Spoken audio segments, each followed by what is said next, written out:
And it should be going on now.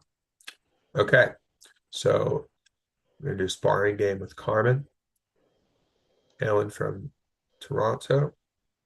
All right, so we got a screen share, and here's your page. Oops. And I'm gonna challenge you. Do you want to? What time control do you want to do? Anything in particular? Not really, just enough time, I guess. Yeah, I think I always like 10-10. I think that's a good one. Let's do 10 plus 10. Casual. You want white? You can take white if you want. Unless you want to work on Yeah, a, sure. unless you want to work on a particular opening. I think I did. Yeah, I did casual, so unrated. And let's move it over here a little bit. Come over here. Cool. All right, good luck. We just kind of chat through it as we go. I think it's live on there. Yeah, looks like it. Okay.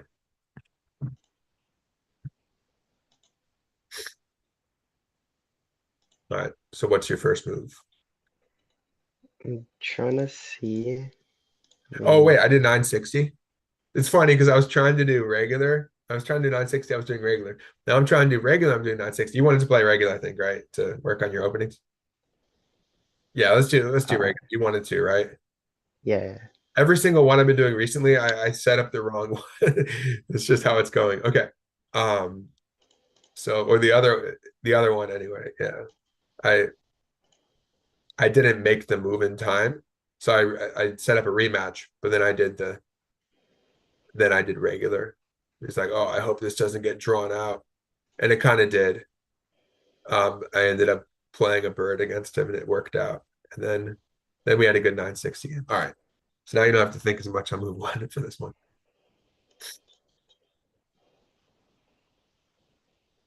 Okay. All right. Just let's go with knight f6. Maybe I'll try a Nimzo or King's Indian. Let's see.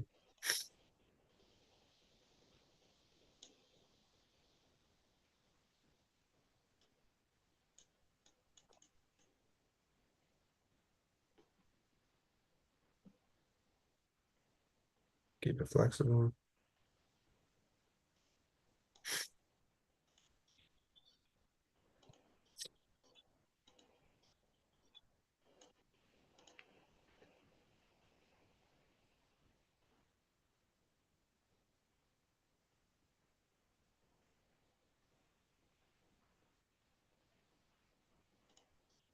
See how you react to the strike on your D pawn.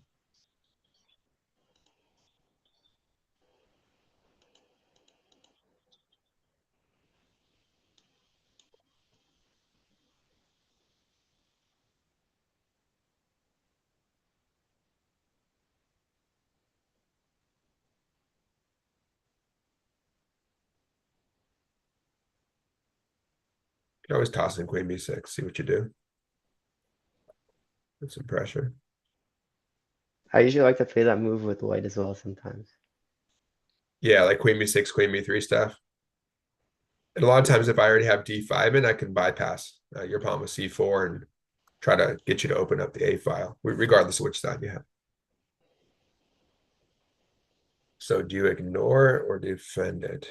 Or play B3? Well, what's your thinking on this? Would you want to play B3 here? That's like the most direct way to just ensure you don't lose your pawn. But is it good to go B3? Mm, I don't see why not. I mean, Is that your main? What are you weighing out? I mean, there's ignoring it, and then what are the defensive moves? looking at knight to A3 maybe, so I could probably bring my queen around because and just like gain more space on the other side as well. I think I've seen that move. So knight A3, would you be going to B5 or C4? Yeah, that could And be a knight A3, and then if you take, I could probably like bring my queen in and just like get a little bit more space. But well, yeah, no, you might have something else. Or even knight C3. I mean, ideally, if it doesn't make a difference, you probably go C3. But let's say you go to A3 and I take on B2, your knight's hanging, right? What would your knight do? that's right. You'd have Okay. some aggressive moves, right? Yeah. Well, you'd have knight B5. trying to fork, then I'd have to probably go knight a6. You'd have good compensation. So knight, let's say even knight c3. I take knight b5. I'd pretty much. Oh, I also have another move, knight d5. Yeah, I don't know. It's complicated. I would have knight d5. See that? I mean, just to break it, just to be transparent about it, just since we're just analyzing. So I take on b2. You go knight b5. I have knight d5, hitting your bishop and c7 defensively. I guess it's kind of a defensive fork. Okay. So there is that. Well, let's go back to b3 because you mentioned you might want to go b3. I could add some time too if we go for a while.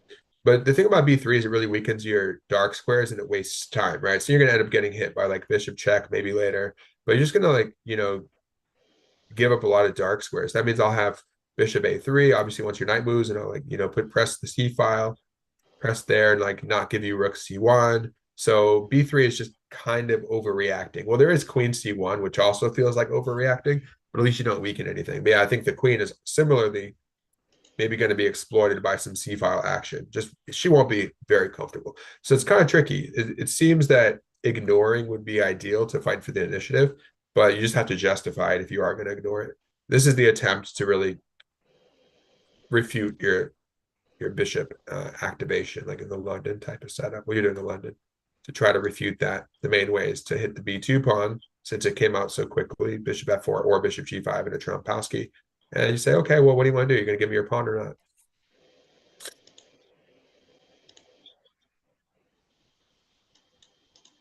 I think I might as well just bring my queen over. Okay, so you're like, Keep it you're not simple. sure. You're not sure. You're like, all right, I just don't want to give you the pawn, unless you had pretty good confidence that you would have compensation, because that is a B pawn, which means it would weaken a lot of squares, the dark squares, um, especially in the Sicilian, the poison pawn variation where black goes to B6, Fischer's favorite, right? Queen, one of his favorite lines where he would take and he would just weather the storm and then he'd be up a pawn. But remember, not only that, it's even if it doubles, it's not great, right? You have a lot of weaknesses to work with, which would increase uh, the benefits of the queen side attack for black. Okay, so you're not giving that to me. Now I can pretty much just play normal stuff, finish my development. Well, obviously knight c6 is a move. And I want you to take me on c5, right? So I'm going to see what you do. Oh, you have knight in. You'd still have knight c3 options. I have to watch out for that. To think about everything you might do.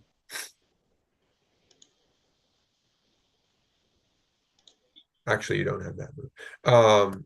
Yeah, so I'm threatening your pawn, it looks like. I have 3 on it against only 2 defenders.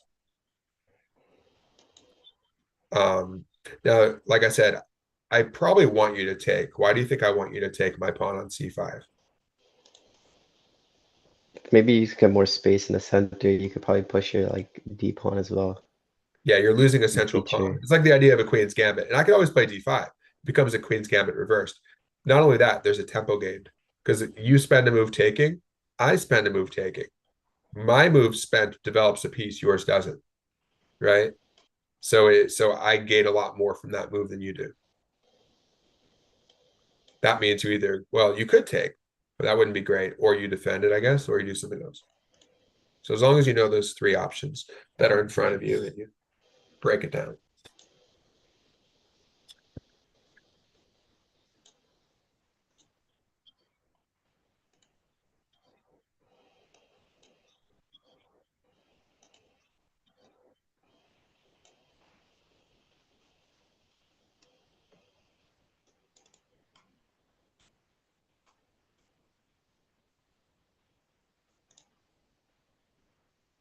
So the most obvious solid move is what? If you just don't want to lose your pawn. Maybe pawn to c3. Right. That's better than pawn to b3. Because c3 is a typical reverse Slav, right? The London is just a reverse Slav defense, right? Because if I had black, I could do this. And it's Colley system or whatever, however you pronounce it, when the bishop's on c1, when it comes out to f4, it's the London, but it's a Slav reverse where the bishop gets out. And the Slav, sometimes you get out, sometimes you don't. If you don't get out, you want to make sure you don't have a bad bishop and you find a way to play e5 or c5. b5, c5, get out this way. So for you, you already have your bishop out. And as I have been trying to prove, there is a drawback. And again, at least I want you to deal with it, right? At least I want you to consume time thinking about it, right? And then you ended up playing queen c1, or if you had ignored it, I would have been able to try to win the pawn, or again, at least make you think about it. I don't have to take it. But if I didn't think that knight b5 was that good, then I might go for it. But I think knight d5 is a very interesting resource. Actually, there are a lot of lines after c5 against the London where you don't play d5, just c5, where the knight goes to d5. That's just a theme. I forget the exact line, but it's there. There are certain lines that feature knight d5. Very sharp after the immediate c5. Okay, so you go c3. Developments, I could have, yeah, just a comfortable position, a little bit of a lead in development. I have 3 out, you have 2 out. You have, but I need to open up my bishop on c8. But obviously, first I want to think about castling. I could grab some center with g5. But I kind of like the idea of knight d5 being there sometimes. I could take, but doesn't seem to help me too much. So you take back with even the e pawn. Take with the c pawn, you give me a bishop check. Kind of annoying. But I probably keep the tension. I also don't necessarily want to go d5 because then that gives you the e5 square. So I might wait off and say, hey, you want to come in? I'll kick you with d6. So I'm just going to go bishop e7, see what you do. Just develop. Just want to develop and get my rooks out. Try to make your queen uncomfortable. D and C files are obviously there. So then I'll see what you do, and when the rubber meets the road, could adjust accordingly. So right now, yeah, it's all about the setup. What setup do you want? And ultimately, your queen will have to do something. Just based on if I go rook c8 or something. I mean, in this position, I kind of feel like there's no point of playing like a move right away. I might as well just like play like pawn h2 to h3 if I want a castle on the what's it called, king side, and then I can probably play something like bishop to d3 in the future, or something to try Oh, and so you're get. saying like if you want a castle king side that you don't want to give me knight h5 to take your bishop. Yeah, Oh, I guess I could have gone for that. Although given that I'm focused on development, I don't want to just get greedy for the bishop. Also, for the bishop here, also you'd have bishop g3, and then I take, and you open up the rook. H takes g3. But then you wouldn't be castling, right? Because your queen's in the way, so you're probably not going queenside anytime soon. So I think yeah, h3 and then bishop out somewhere, probably d3 or e2. Yeah, and then you're just gonna have to like kind of untangle things a little bit with your queen side eventually. And that was my idea, if nothing else. And hey, I might move my queen from b6, but at least now it's doing, has a purpose. Let's see.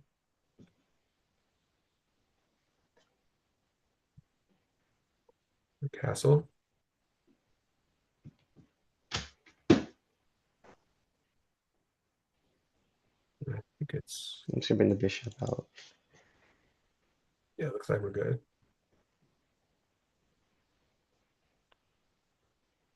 Yeah.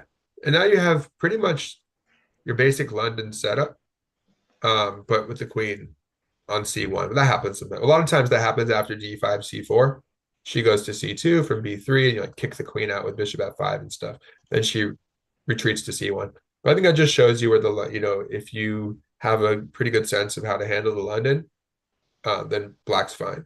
But now you're building. Let's see. So I have to go, I have to get my bishop out. So it's either d5 or maybe even d6 for flexibility.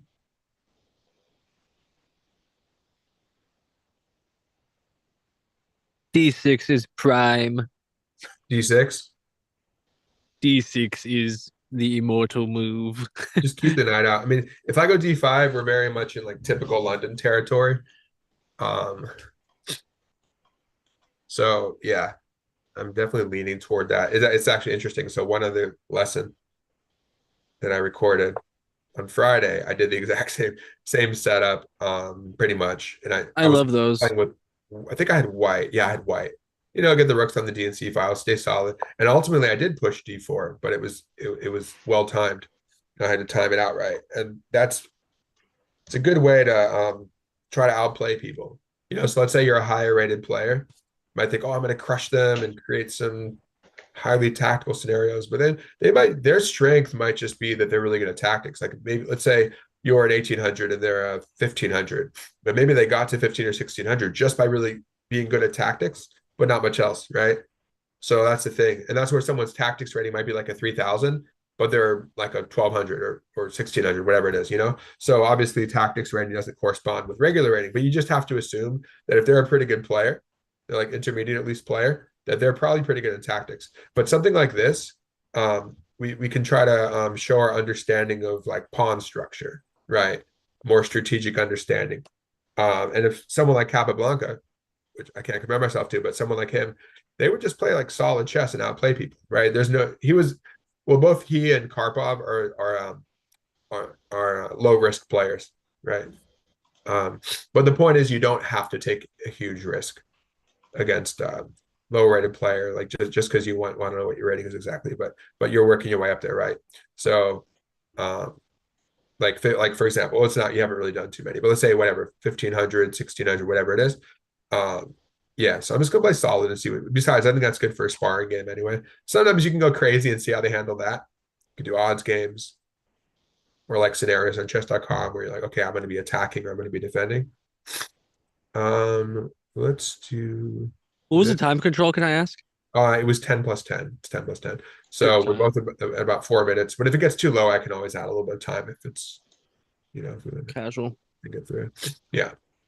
I think I might just go for the typical setup and just bring my knight to d2, Yeah. Oh, and just that's so I where can my get more queen squares. might feel a little bit misplaced because then it can go to c4. And that, oh, that's interesting.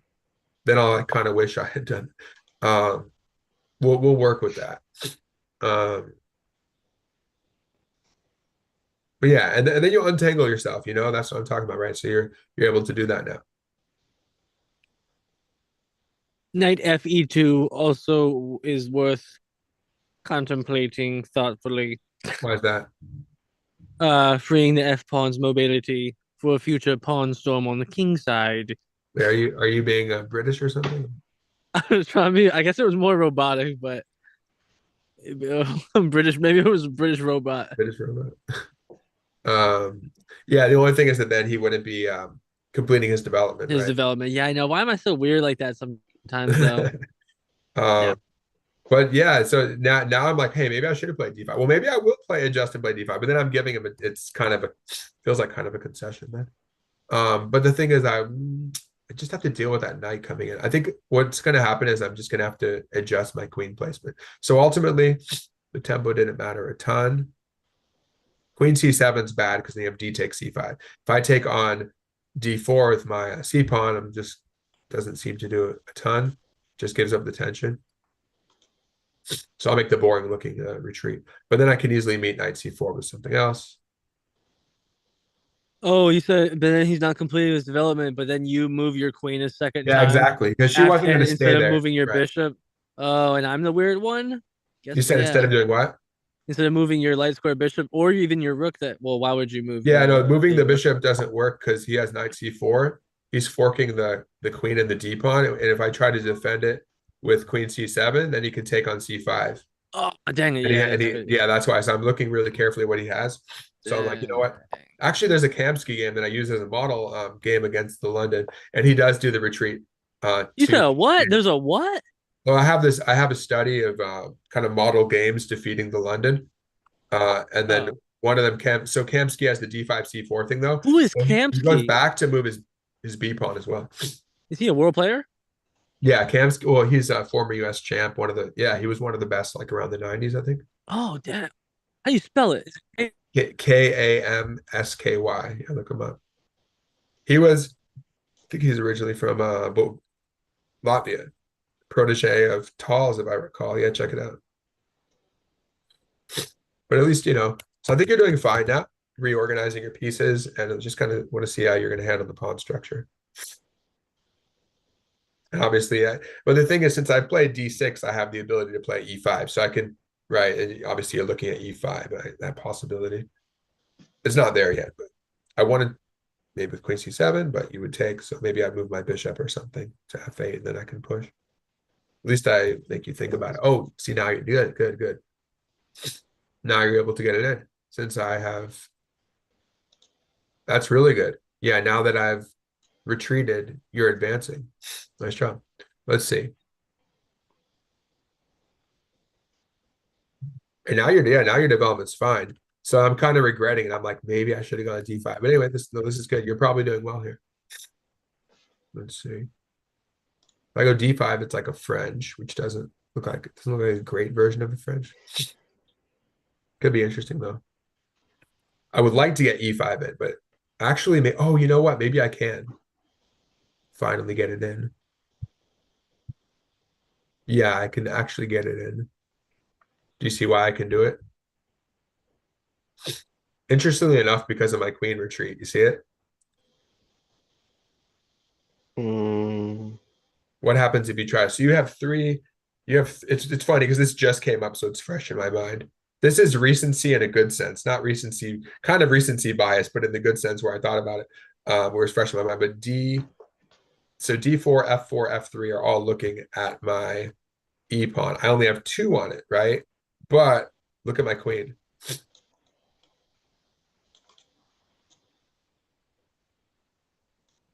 I think I might just retreat, not Yeah, take. I love that. Right, because the loose bishop, you see, right? Yes, the light square loose pieces fall off. LPO. Yeah, in this case, it's just that it allows something. I'll give you some time. It allows a break to work. The So tactic, yeah. it's means Tactical pawn break. Tactical, yeah. so flight out from through. Okay, Tactical central pawn break. Thinking about bishop to G3 or E3. G3, Because I feel like E3. I if mean I take, I G5. will lose. G5 is a move. What's that? I feel like if I take, I might lose like some central space and like your piece of Actually, if three you take, after. it's no. If you take, you might lose the game. Yeah, he still didn't catch on. Your light square bishop is hanging No, no. I mean, if the you point take, is you bro. can't. The point is you can't win the pawn, Oh right? no, oh wait, yeah. You cannot take the e pawn, bro. Why can't you take, Carmen? Why couldn't you take the e pawn? Hmm. I take Oh back. yeah, because my bishop. Yeah. Right. No matter Can't what, you take actually that. Well, lose the piece. it's actually Because bishop with if S you on try the to end. win the pawn, It's I take both bishops now. even if you retreat, Yeah, right? Take. If you retreat, you still lose your bishop, and you'll be losing exactly. space too, because Yeah, effectively you'd be trading a D4 pawn, your fourth rank pawn for my third rank pawn. I So really love how really you deep said for that, deep. David. Every position is, or what you say? Every move is a new position. Yeah, I it's don't know all fresh. why. Just need to hear that. Fresh. Let's see here. So In there are that position, if a he lot of takes decisions to make, a lot of options, a big decision, a lot of options here. That'll be crazy both if we bishops just play being attacked by D5 or two different something. But that's the pieces, thing. I have to catch up in development now since I retreated. What's that, Isaiah? both bishops being attacked by two different pieces just by a simple pawn recapture. How the tides can change, and how he almost even missed it. Well, he found it. Yeah, he Uh, did find it. But it's very easy to miss those sometimes. oh yeah. It's very easy to just like habitual. I don't know if it's habit or like and it's because it's you did a retreating move, which seems passive. So it's like the psychological. I think it's psychological. Yeah, yeah. Yeah. Well, maybe I could say I start liquidating. Take, knight takes. Now I have an isolated D pawn. I can push it though soon. That gets crazy. So take, knight takes, 95. I get a tempo on your bishop. You can regain a tempo with bishop b5. Then I trade bishop. So it gets crazy. Um, I can also, you always have to look at like the do nothing option. I could just do nothing, not bishop b6 because I get forwed. Of But course. yeah, suddenly I'm a little passive. But it's just really interesting in terms of how the pawn structure is being handled, right? There's a lot of decisions around the pawn structure. There's also ideas of like bringing the knight to f4 and everything's defended. I'd prefer that you have doubled c pawns as be more of like a Nimzo Indian where I've doubled your c pawns and I don't have the bad bishop. A lot of things here. So what are my candidate moves? There are the captures. There's b6 even. Coming to b7. There's, if I'm gonna develop the bishop, it would have to be like d7. There's bishop f8. There's a candidate move I thought of. Yeah, to open up the rook.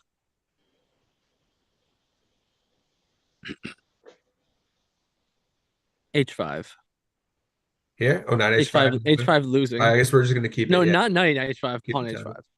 Yeah, but that's like kind of right. That's a move, but it's kind of not addressing what's happening here in the center. Yeah, but it does white Giving not have him a threaded? G5, it makes it easier for me to use G5, and it's like it's kind of like I talk about with catching up in development. Like then I'm really going way behind the development. You know what I mean? But And if I'm white just plays G5, is that not like a huge almost storm coming eventually? King they go H2, G4, rook G5. G1, yeah. No, I'm not going to play H5 though, just to deal Just with to it. stop that, or am I Yeah, okay? because So if they go I'm G4, G5, I just go knight H5, and I can still look at F4, and it would take him a long time. oh, And then his pawn's going to be hanging, and I come, yeah. But the point is, oh, it's it's all true. about the Yeah, center, very right? true. Because if he starts doing that, look, there's central play. I'm going to blast open the center, and then He said blast. the best response to an attack on the flank is a counter attack in the center. Yeah, so Attacking the center, I'm not yeah. gonna. But the thing is, yeah, I need to deal with the center right now. Basically, I could try to hold on to it, but okay, I guess we're just gonna have like the artificial sense of like having low time, but we'll just keep adding time for now, yeah, because it's about the under. Yeah, the Yeah. time doesn't matter. Okay, so there's bishop f8 retreat, but I have to really seriously consider the captures. That's gets critical. Should probably be patient though. And it gives you it makes you it's going to make you think to make a decision. So let's say it's like take. There's knight b4, then the bishop tucks to b1, or bishop goes to b5.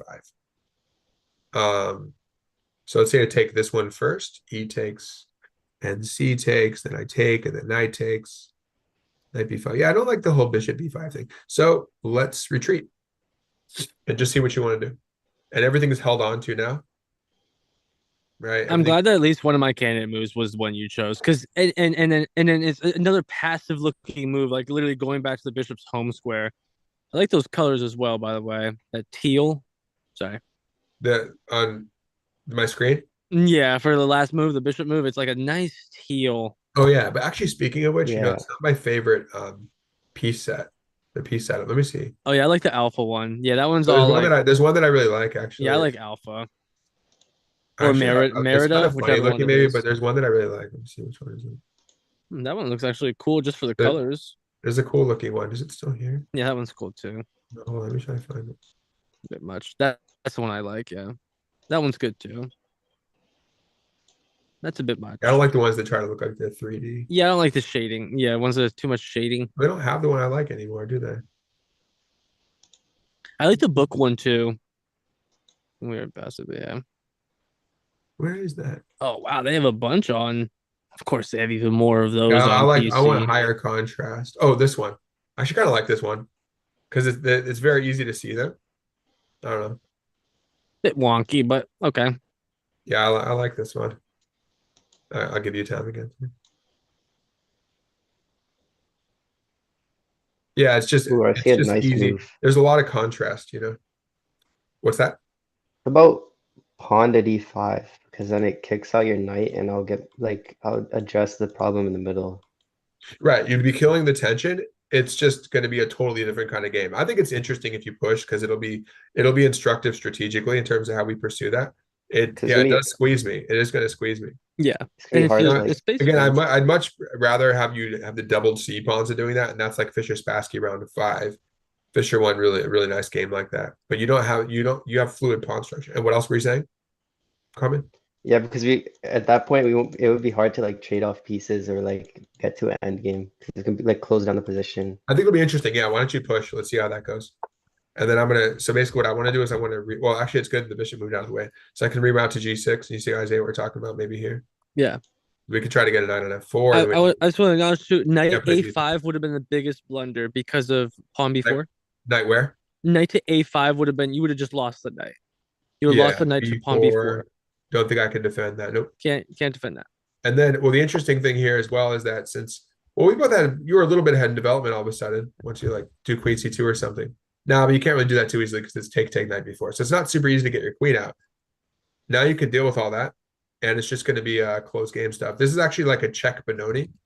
In the Czech Benoni, black plays C5 and E5. Oh, that's right. So they go C5, Yeah, white bypasses. And then in a regular Benoni, you wouldn't have E5 and just like bishop G7. So it's like an old Indian as well. The old Indians where the bishop doesn't feel in Keto. And yeah, it often does draw back. Kind of similar to Philidor defenses. Is this a Maroxy bind? You said what's the Maroxy bind? This is not a Maroxy bind. Or it is. No, that would be if we had some trades. So white would have C4 and and e4, without the D but there wouldn't pawns. be any other central. Yeah, there wouldn't be Yeah, any D other pawn. like Oh, maybe okay. black would be like this, Oh, and okay. then yeah, you'd be trying to use the pawns to stop the d5 break, for example. But Okay. maybe if in meta, can we see that every position like this is still also its own kind of Maroxy bind or a bigger Maroxy bind? Well, the idea would be, or if you were to like generalize in a way, Yeah. see, I don't think I want this. The idea would be that you're using your space to squeeze your opponent. Yeah. So this would be like a closed version of that. This is a very closed and strategic position. Yeah. So Sure. Maroxy bind is like a semi-open position. It'll quickly blow Oh, open okay. if That's they right. get d5 in. Okay. Hmm. And we're off. It's pretty Yeah. interesting. It's So hard to come up with a move. right, and that's why it's interesting. Yeah. These closed positions, they're very tricky. I have kind of a pretty clear play, right? Because I could go for knight h5 to f4. I can play for I can actually get in my b5 break just right away if I want to. So p3. Yeah, you have to come up with a plan, and the plan will usually involve pawns because it's I a feel like white can game. just ignore the You can't get B5. your rooks in the game if you don't open things up with your pawns. What's that? I feel like white could just ignore B5, even play rook B1, prepare to, oh, if you want to take, it's going to be on his terms, and then Well, there are okay. there's another version where I play b4 and then I go a5 a4 and get pressure. So it's just there, it's just there for later where I could, let's say we enter an endgame and I take and I invade on a3, things like that. So b5 is fine. White's winning. But knight h5, knight h5 is just a nice insertion while I can. Because think about it. Let's say you have queen d1, you'll be bearing down on this. Okay, I'll keep my time up. It's fine. White is winning. Yeah, so he has a squeeze, but the thing is, it's locked in the center. But because I have my pawns aiming this way and this way on both flanks, it makes sense to get my breaks in. I like this move. I want to get my knight f4 in, and that way I can actually try to orchestrate something. And you can see just being on f4 you can already imagine that it will have a lot of danger, right? And the thing is that you can either take back with the other knight, or you could even sometimes take with the pawn. And hey, you can imagine too that if the bishop's on g7, wow, look at that bishop. It's open. Ignore You that have as this well. shift in pawn structure. Or you just plant a knight there and you pick up the bishop pair if you want, if they want to take it. What's that, Isaiah? We would just ignore that as well. Yeah, he can ignore things and just We keep would them. ignore that as well. Oh, White is also winning. there's then I could go h5. Maybe h5, h4. Then I could start using but see, it would make sense to use my h pawn now that we've established this closed center. So there's clear flank play. I mean, Yeah, you'll play h4 and then trap. interesting. You'll play Obviously, h5 and then so trap he's your doing it knight. before I do it. But obviously, the classic f5 is there, but the bishop's stopping me. I have to prepare that. Usually, if the king's in, it'd be g6, bishop g7, f5. What's that, Isaiah? If you have had knight on f4 and then you have tried to play that h5, you would lose that knight to getting kicked if I was behind those pieces, because this setup was good. I don't know what this is now. Was this a mouse slip? No, he's just sacking a pawn, I guess. Or is it a No, I suited feel pawn? For like what?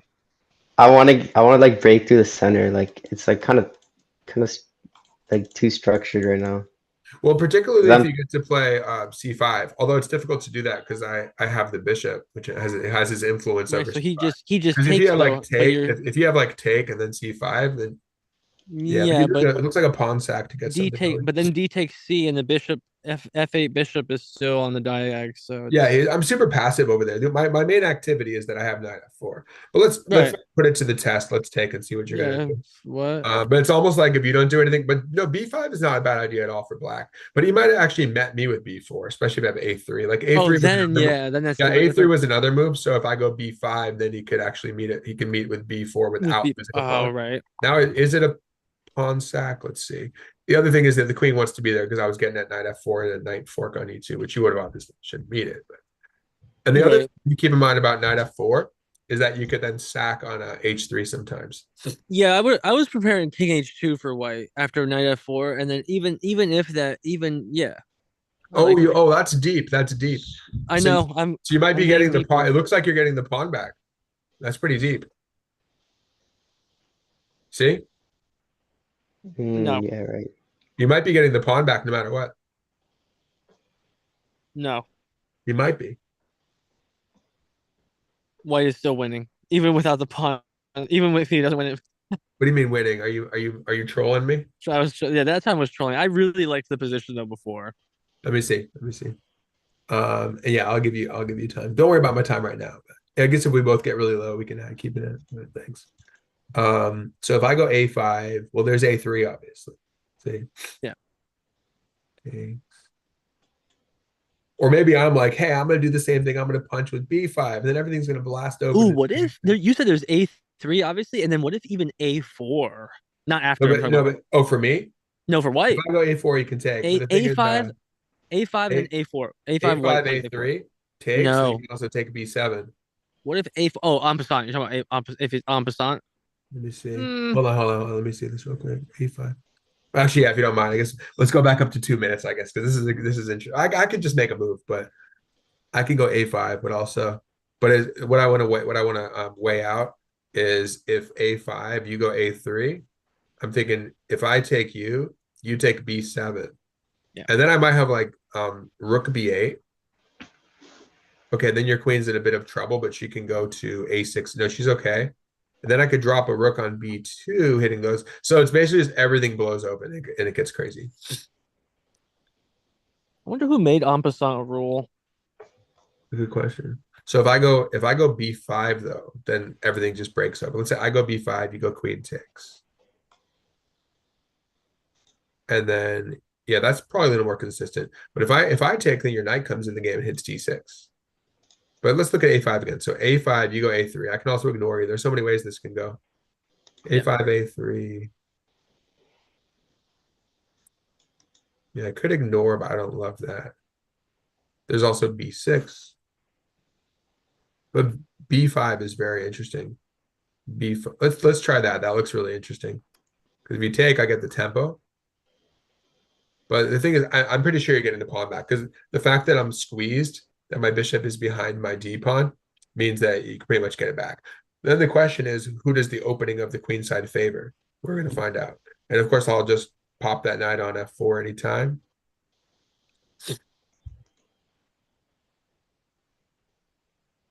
I don't know about taking, because if I take, then it's probably not a good idea. Probably just have to wait and see what happens. Taking which one? Are you going to take something? Like the pawn on Yeah, B5, I don't think it's a good idea. because then I take back with the tempo on the. Yeah, and then you get way more space. And if you give me time, I'm going to play A5. Then I just keep my extra pawn. Unless, again, of course, whenever I play A5, you play A3, kind of Banco Gambit like stuff, where it reversed, where black will be the one going B5, but the pawn will be on C5. B5 takes, A6 takes, bishop takes A6, hitting the diagonal, things like that.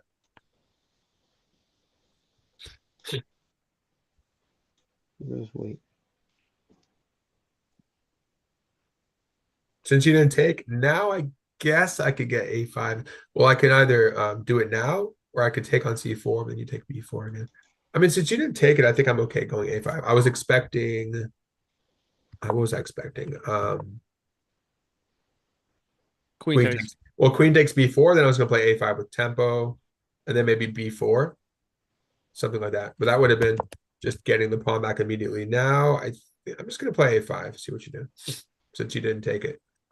But see, when you have me on B5, you have A3 because it'll be in some cases you still have to move your rook from F1 or play bishop D3. I feel like I have A3, yeah. You go A3, but then I keep my pawn, right? Well, if I go A4, you take my B pawn. Yeah, I pretty much just grab. I would love to have a knight C5, but it's not there. Just You take that one. Okay, I got my tempo on the rook. Now the question is whether you meet me with the bishop and then try to get rid of my good bishop, Yeah, I think that's a good idea because this one's been passive the whole game. Right. And if I want to play A4, then you just gotta go like queen B1 or something. But see, you're going to get it back. So maybe what I do is I just go back to D7 and I'm like, okay, I'm gonna keep my pawn. But you get a lot of play on the queen side. You definitely get your play. Now then I could go for knight F4 and the presence of the bishop is just positionally more consistent because that is my good bishop. And the presence of the bishop really creates some ideas of hitting G2 and H2. Now just imagine that I have a knight on F4 and then I have like queen F6 to queen G6. Something like that. Then That's a really tactical retreat. What's that? That's a super tactical retreat Of what? The queen? of the bishop. Yeah, it's not right. I'll give you some time. Yeah, time doesn't matter. It's just artificial, so we feel like there's some, Three some, pieces now. You moved back to the same square they've already been on once. right. So you're saying it's Bishop, tactical, like dark at least square there's bishop is a back home. reason. Queen is back home, and the bishop is back on D2, Good D7 point. for That's a the good point. yeah. Um, Now the question is which knight wants to come in, or I could just do it. Well, if I go Queen F6, you're going to come down. See, and that's like typical King's Indian type stuff, where Black's attacking here and White's attacking on the Queen side. So yeah, you gave me a pawn, but you're creating a lot of play, and that's where you see like, oh, if I start bringing my Queen out, get my attention with Rook C7. I don't want to trade down pieces either. Which knight is coming in? This looks kind of funny, but I'm going to do this one. We'll see. We'll see which one's correct after the game. But I kind of want you to take, right? Because that's your good bishop. And then I'm just going to come back. Then I just regenerate. I respawn on F4 with the other knight, right? And then this idea takes on a little more impact. But you can see that there's some, and Isaiah, even then you might think about if you need it, you even have G5, G4. Yeah, But I you'd just prefer to use, but keep in no. mind, that's a weakening move. That can come back to haunt you sometimes, right? Right. So if I don't need it, I'm just going to use my queen and create main threats here. Can't do a rook lift. And you see, that's where I'm feeling the squeeze. No rook lift for me. There'd only be like with with like some sort of F5, then rook lifts if I F6. Again, that's typical King's Indian. Actually, funny enough, I could play G6, Bishop, G7 now. Sack the queen, sack the rook on E6. No.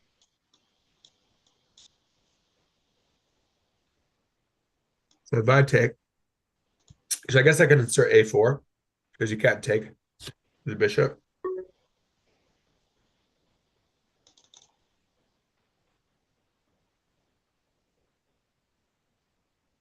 Actually, now this skin has grown on me. What is? This skin you chose. Took a Yeah, while. it's kind of cool, right? It's a lot Yeah, of now now the contrast. Yeah, I get it now too. it And actually looks like Gordon's Moroccan board. I like the shape of the queen. I like the design of the queen and rooks more, and the bishop actually. But yeah, Yeah, there's a lot of contrast, and yeah. the bishops look a little funny, but well, No, no. I like the For me, rooks the are ones that great. I look the like the funniest are rooks a lot. the The rooks and knights knights. look nice. The What's knights look that? funny to me. What does? It's the knights that look funny to me. I like those little things on the bottom though. But the rooks are really nice. That part is yes. That's not The the part that looks king. funny to me. But yeah, like someone with the neck shape looks bobble noodly. I don't know, Which noodly. one? Which one? Which piece? The knights, like I thought their necks looked like noodly or something. Like I don't know, But the because other all ones the just other don't. pieces But the are other so ones rigid. don't have much contrast. Well, you might have to do like light blue or something. Well, all the pieces have such rigid lines besides the kings and the knight with these curved kind of, I don't know. Okay, so queen's going to C4. Oh yeah, some of these you can import your own skins now on these apps. What's that? Some of these apps, I think it's the one I was talking about, social chess. You can import your own skin. Well, that's cool. Yeah. Sounds like that Netflix show. Black Mirror. No, I love Black Mirror. I've always Wow, what? No way, cool. Queen's Gambit? What are you talking about? no, No the more. Netflix show where they go into different skins. They're like, I think they like take someone else's skin and like, and then it becomes Dexter. What is it? swap skins or something. No, that's not Netflix show. I think it's Netflix, might be Amazon.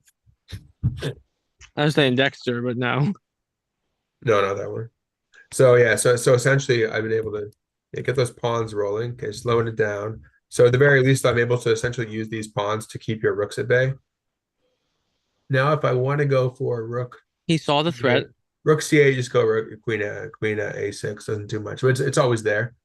But I think this is where now that I've managed the queen side, because you had a lot of play, right? Like rook C7. So I've got my pawn. I have an asset there on B3. It's like if you want to sack your knight for it, fine, I win a piece for a pawn or something, right? So because I give you two pawns, I'm only down. I'd only be down one pawn for the knight. And then now I think obviously I want to go like this with the queen, so it becomes more viable. There's also ideas of taking. I mean, certainly the insertion of rook C8 doesn't hurt. I think that insertion doesn't hurt. Draw the queen to A6. Then I can always take on D3 and come to C2, but that's again, I really don't want that bishop. I just don't want to take it. But then you get tempo, but it's so much No, tempo. it's not And about the it's not other about the knight, tempo. But then the other knight It's comes to about but f4. it's about positioning, not the tempo, right? But then the other knight comes to f4 too, though. Right, but then it might get taken. They will get taken by that bishop. Then no more knights for me to attack with. Oh yeah, Now that would only make sense yeah. were I to be focusing on the bishop that would activate on the diagonal. There's also a game by Fischer Oh where right. like why he takes that way, then he shoves the G pawn. But again, I'd rather just use my pieces and because I'm really tight over here. I have no kingside weaknesses. Yeah, I So really love the activity of the pieces. yeah, it's a typical thing where you stick a knight on F4, you got bishop and Yeah. then something else. Who's So it? I start Kasparov to always said knight on f4 or knight on f5 for white is always yeah, the knife or whatever. yeah. The knife and yeah. Knife, knight. I feel like I don't want to give you the option to like take my bishop with your knight because it could be kind of tricky. So I think I might retreat. And no, and it's just a good move in general. Well, now your queen doesn't have to babysit that anymore, and it's a good idea in general. Yeah, because you cover now. Yeah, now I don't have as much stuff going on over here. I think now I'll insert this move, and then I could drop my rook on c2 for sure, given that now you don't have a bishop hitting that. So where's your queen go? Does she wait? Does she have to go to a6? I think she may have to go to a6 actually. I think it does. So no, Well, They're why always not? Why are we ruling out b5 or b4? What's that? Why are we not looking at b? You said she has to go to a6. What about queen b4 was a move? Oh, you're right. You're right. I said that, but I may have thrown him off in this. But yeah. Either way, she could zigzag around there if she wants to be there. Okay, let's see. And it's good too because now I can't just sack on h3 and get a pawn for 2, right? I have to give up more material for that. I think now, yeah, now queen g6 gets hit by knight h4. Queen g5, you go back. Yeah, it's good. That was a good move that you found. Oh, actually, then yeah, there's some stuff. I'm not sure if you want to go knight h4 yet. I don't think that works yet. No, I don't. Well, tell me why knight h4 fails. Can you see why it fails tactically? H4. Yeah, if you go knight h4, it's like, oh, well, previously it would have guarded g2. Now it doesn't need to guard g2 because your bishop is already serving that defensive function. See, the hard thing with these positions is you can never go g3 because I just take it. Almost never. But why would h4 fail? Because it is a tempting move to make. A lot of people would. But why isn't it? I don't think it worked. Why not? I feel like your queen can kick him out pretty easily. So actually, I don't even need that. Well, the thing is, if I go here, you can come back again. I don't achieve anything. Yeah. But what if I do something forcing after knight h4, like we were talking about in the puzzles? So forcing move like a Is check. it knight h3 check? So if I go knight h3 check, what happens then? The king has to move because the pawn's pinned, but we have two pieces getting attacked by two different pieces now again. But is that good? Yeah, it buys me a move at least. I'm able to get there with check, and then I can deal with the knight. So we'll see. I'll be out there. You guys can analyze that. Is that it, or is there something better? Like I mean, certainly I have to look at that one. That could be tempting. I feel like in this position, I might want to play g3 in the future just to lock it out. So I'm gonna play like this. I love that move. I wanted that move for a long time. Wait, what was it though? I'm so confused. Unless he still has it. Oh.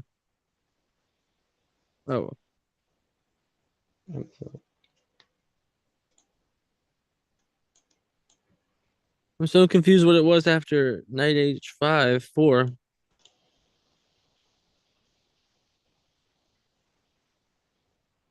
Nice. Yeah, that seems good. That's actually a really common way to handle this stuff. You'll see top players. I think I've seen Wesley So or Karman do that recently. And then you play g3, and you would actually be trapping my knight. So that's a really, really nice response. Oh, Yeah, right. That's the way to do it. Only because his bishop has retreated now back to exactly. So now yeah, g3 tactical retreat. Yeah, so let's see if I can get anything there. Can you explain what it was after knight h4 though, with the queen thing? No, Like, I would have just taken with check, and then he has to move the king. Then I would just get a tempo against the knight, like with queen f6, and so I just pick up a free pawn on h3. that's you're hanging your queen again, Dave, like you did against me. No. Bishop on e3, bishop on e3. Oh yeah, no, queen f6 now. Queen f6. Yeah, you're right. Not queen g5, queen f6. All right, hold on this thing. Is this recording? So, huh? Are you still recording or no? Yeah. Eh. Oh, Sorry. about me hanging your queen. Yeah, I did hang my queen. No, that's on there. Yeah, we have a record of that. It's okay. I can make fun of myself a little bit. Okay. So rook c2, a little more pressure. Yeah. So it looks like Carmen, g3 would it would trap my knight unless I don't mind you trapping my knight, like as a potential sack. It's interesting. What else do I have here? So, but finally, no, you're doing a great job in terms of managing this. Finally, getting rid of that pesky knight. Oh, what if I start bothering your queen? Well, if I go rook a8, then you go queen b7, you get a tempo. That would have had to happen earlier, I guess. Oh, there's f5 now to blow things open. Now, if I go f5, you go g3.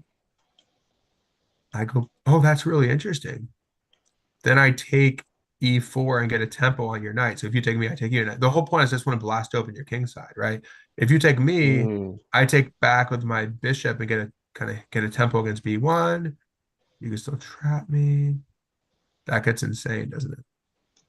It looks fun intuitively though, right? Yeah, like blow up the position. Yeah, let's just do it. Let's see what happens. I mean, even if it's wrong, I mean, it's a sparring game. I want to, if it's wrong, I want to see what you're going to do about it. But no matter what, I'm going to get a lot of play for sure. I mean, I'm trying to, because I'm gonna hit the knight if you take. If you take on f5, I take back and hit your rook. Now, it might be like a two pieces for rook scenario, but I'll also get some pawns. So like, yeah, it would still be pretty good for me. I think you'd have to really be careful if you want to play for g3 here. If you want to play for g3 here. Oh, but that's a weakening move. Says about these weakening moves and then plays f5. Wait, what? Oh, if I go me going f5 or him going g3? Yeah, no, you going f5. Because remember when I said about playing it's actually g5? very consistent though. When you have your pawns aiming toward the king, you got pieces in there. You want to make a pawn break, right? And and it's closed on the light squares, and so the king's diagonal on the G diagonal is not yeah. Wait, There's what are no you referring to? Which diagonal are you referring to? was it Oh, you're saying G8? the A2 Yeah, G A2 G8. diagonal that Yeah, would be more difficult for him to exploit. check. Yeah, there's I no got you. checks. Yeah. So now my pieces are trying to come to life. And the only other thing I'd really want is activate my bishop somehow, but then for the rook to be on the f file. But also keep in mind the rook on c2 would be able to join the attack, and then I have the additional variable of the e3 pawn. Okay, interesting. Oh, so now you've got a fork. Okay, so you've got a fork on these guys. Good so I fork. don't. Oh, and by the way, if you had otherwise, I would have taken you and gotten a tempo on your knight, which you obviously didn't want. Yeah, I didn't want the And then I headache can of also trying to take defend. d5. I can also get the d5 pawn soon. What's that? Yeah, I didn't want the headache to defend, so I was just like, might as well just take. See what Yeah. happens. It's funny, I even like how you bishop said that. d3 might be a move here, but I think I'm just gonna move the Oh wow, the most natural move. I mean, but that would that's just be crazy. You crazy. saw it. Oh shoot. You were looking at that? Sorry. No, but No, then no, he just takes. not Well, that that. may have been a threat though. But now you're navigating here, just like getting rid of this. So I'll be Oh, just that's so saddled with the cool. bad bishop. Oh, I'll have the bad bishop, but you have to watch out for your d pawn now, right? Oh, wait. Huh. Well, that was a nice move, Carmen. Because I just abandoned my a pawn. So all hell breaks loose now. Wait, let me see bishop d3. Let me just look at this. This is crazy. What is going on? Let me analyze real quick. I told you I was winning. I don't think I'm winning. I feel like I have no initiative, and like I mean, I think all I your just have pieces to are move. facing towards You're my. forking. You just forked him, and you say you don't have initiative. No, you Well, have it's everything. a trade. It's a trade, but it kills. But he's doing a really good job at killing my attack. Yeah, I'm trying to like trade everything off, and hopefully. Yeah. Well, let me see. I love how y'all's queens and bishops are connected. The This is reverse way, though. fascinating. Okay, wait. If I go bishop d3, if you take, I take them off the hook. Okay, if you take my queen, I take your queen. And then if you go, oh, then you take my knight, and then I take you. It's crazy. I mean, Yeah, this that's is a lot for me. I couldn't complicate it all. I saw opposite there. Yeah. Bishop d3 is a weird move, but otherwise, okay, let's say I go queen f6, the standard move. Okay, you take f5, I take. There's even g4, obviously. Ooh, damn. Out of the blue. Oh, I So didn't even take, see that. G G4. yeah, G it's a G2 weakening. I mean, G4 for out of the sure, it's a blue. weakening. It's a risky move, but it's there. Damn. Yeah, it's amazing. So f5 was actually poorly timed. I would have. Oh, I should have Yes. played bishop e7 first. We got him. Carmen got him. Carmen Okay, got him on hold live on. Bishop record. You can't d3. take Wait, out. wait. Bishop We got d3. him. We can trade if you take. If you take my queen, so it's like this. So you take my queen, I take your queen. So no one's lost anything yet. He needs If the you take lines. if you take my knight, you get a piece. Okay, I get a piece and you get a piece. You see this? So this is crazy. So we'll see if we can play it right. But This bishop, is. it's damage control for me actually at this point. The only good thing for me really is I'm up a pawn and I have your the d5 pawn maybe falling. Well, if I just give you the piece, that's interesting. That's actually really interesting. Oh That's my gosh! Yeah, let's taking. say Wait, I are you just talking get about okay. Let's say taking? I give you the Bishop takes piece. rook. Takes. Wait, Oh, g4. Okay, I took my queen back. You take oh yeah. There's no way you h5. can do I that. take like d5. Oh, you have like bishop c4 stuff there. No. Yeah, that's crazy. So if I'm not sure, I'll probably go bishop d3, but queen back, knight takes, queen takes g4. Yeah, you've just defended everything very nicely. Well, you know what I can also do is just be like, all right, I'm gonna have the two pawns for a piece. No, but you're gonna get this pawn. He Yeah, said, "Who everything just said looks knights on pretty the rim are always dim?" Lied. Today right. is the Bishop is the d3. fact. Let's see. Knight takes, knight takes. Okay, I'm just gonna see what happens. It might be bad. Oh my gosh, this is the I'm most curious. interesting continuation. Yeah, this is gonna get crazy. It's very hard to calculate the whole thing. That crisscross But yeah, applesauce. if you take, I take, and then we're just trading, right? We're just trading if I take back. Oh I'm my well, I am gosh. giving up my, but then if not, so you take my queen, I take your queen. So the question is who gets a piece out of this? Or is it just pure liquidation? So currently I'm still up a pawn, but what are you gonna get back? So you take my queen, I take Oh your. my Well, days. Carmen, why don't you why don't you explain how you're viewing it? Now this isn't trolling. White is I'm winning. just seeing at the end of the day, if we trade the queens off, I'm not gonna have much left on the left side of the board. So I feel like you're just gonna get a free pawn, and you're gonna also Right, you have don't, like yeah, some you don't passed want to trade for pawns. nothing, right? You definitely want to trade for nothing. If you're going to trade, you want to get something out of it. So I mean, I guess there's the bailout option of like queen moves. That's true. But still, I mean, you definitely need to look at the trade option of taking my queen. But is it just pure liquidation? Like you take g6, you take my queen, I take your queen. You take f4, but then I take back with my pawn hitting your bishop. So I think no matter what, I'm getting a piece back. Okay, you got to look at this. Tell me this line. But You then take he's my, attacking your rook. His bishop on a6 will be attacking your rook. oh, that's true. Wait, so you take, Oh, oh, that's maybe I'll lose an true. exchange or God. something then. So you take my queen, I take your queen. Oh, you're saying you just Oh, take but then back my on bishop. but His then no, bishop, his bishop has bishop tempo on your takes. rook. You could get an exchange out of it, but then it's like, do you want that? Do you want that, or is this that's one line? I guess we'll let the time run for a little bit, just so you'll feel the time pressure. Like, okay, I won't say anything there. Let's let him think, but just so you feel some time pressure, calculation under pressure. It's a super complicated position. This is a great game. Yeah, Insane. this is peak. This is peaking. Oh shoot. A lot of time remaining. Mm, Okay, we're just gonna do the trade. Okay. So you didn't think, okay, we have to carefully analyze that afterwards. But this is insane because there's a Yeah. lot going on here with like closed positions, busting stuff open. We had Oh yeah, the you're on leeches side anyway. stuff. We had like queen side. Okay, I have to take. Well, you moved your bishop. Fortunately, your knight still guards the mate. And now actually you don't have to trade queens though. That's the thing. But funny enough, by getting, even though your bishop was worse than mine, that was like your bad bishop. That bishop was responsible for defending like your D pawn and your G pawn. So getting rid of it's not that bad for me. And I'm happy with my knights. This knight looks weird. Well, it's funny though. My knight placement actually did lead to me getting forked in one variation. But even that, like everything was playable. Like even getting forked, would open up his king and open up your king Karman stuff. So it's crazy. Yeah. But fascinating. The whole like your king H2 thing was very sophisticated. Am I losing something now? That was my go-to candidate That move was for him very from the sophisticated. jump Yeah, that's a really go. nice.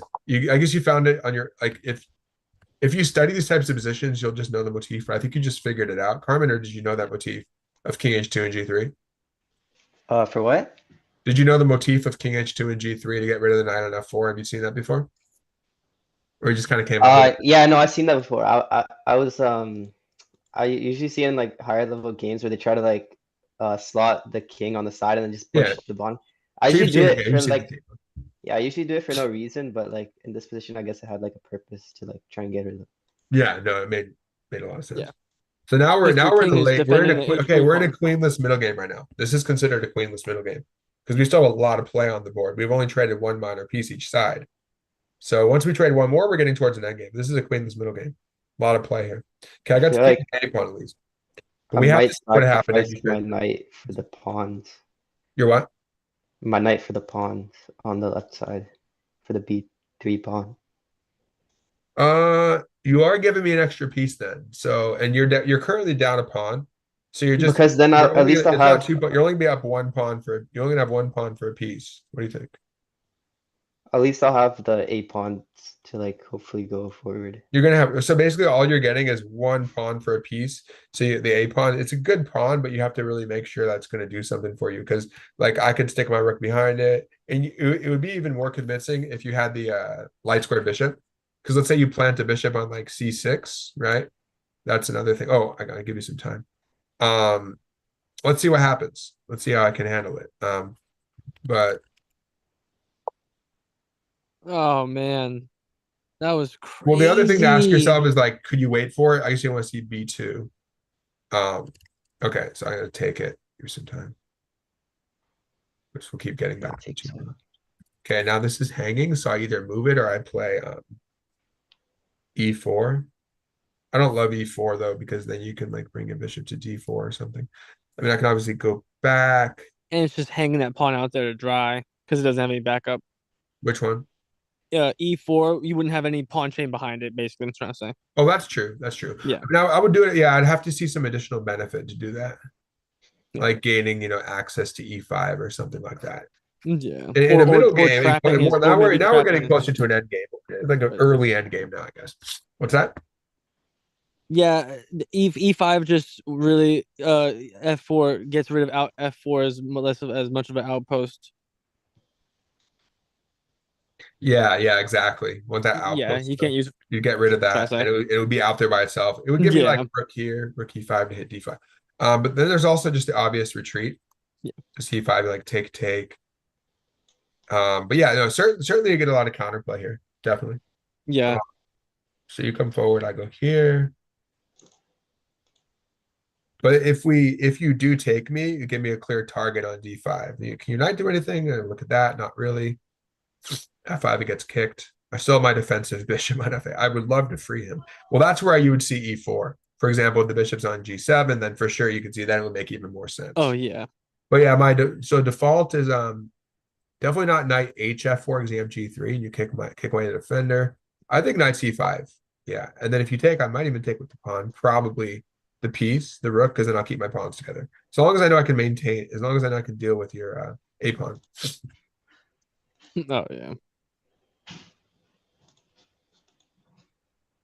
Yeah, because the rook is getting to A5 faster to block. Yeah, exactly. Because when it takes Yeah, back, I could have rook A8. Yep. that's nice.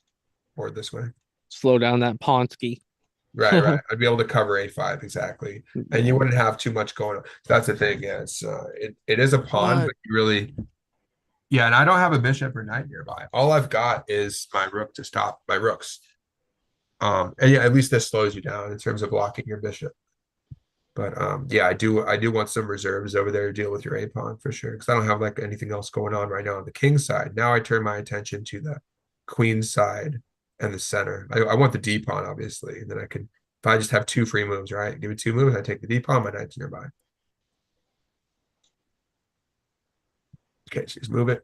And yeah, so like now I would probably spend that. Well, I have two things I could do. One is I can move the other knight. Secondly, I could just move my rook. But you can see you really start to make use of that extra knight. So like just by going back now, I mean, if nothing else, I want to get that knight in the game. Now I have to reckon with you mobilizing your knight by f5, but I realize you can't do anything because I just go g6. I mean, you could route it, but that's not going to do much. So in this case, look, what like Rouse had said, ask yourself, what's my worst piece? Obviously, well, my bishop's not so good, but that knight does not belong on the rim anymore, Isaiah. Although sometimes it can be good on the rim. And the other thing is when it takes d5, it gets to tap on your rook. Yeah. And I can go rook a8, but then chopping it makes a little more sense. But I think I don't need to freak out too much about the a pawn. This might be the moment though. No, I don't want to. I really would rather not see that capture. Now, for example, now if I have a minute, I'll go ahead and play like bishop e7 to d8, but then you have knight f5. I can go bishop e7, allow knight f5, then kick you out. But knight f5 will be, I can also play g6 to stop knight f5. So right now for me, it's about restriction because I'm up 2 points, right? This is all about restriction, and then I take stuff when I can, but not hastily, right? Yeah. You gotta be strategic about how you do it. Just basic technique, right? Oh, another way to play this is knight here, cover the knight, and then bring the rook over. And then if you take me, I can take back with the knight because I like my knight on c5. It's very strategically placed. Another thing I can hop into e4. That's interesting. And then swarm this way. But I don't think I need to do anything too drastic. I really do like g6 just because it stops your knight. Then you would spend a move coming back. If I go at e4, you'd also be able to route your knight back. So you see a lot of it right now. You can see I'm just calculating ways to restrict Karman's pieces, right?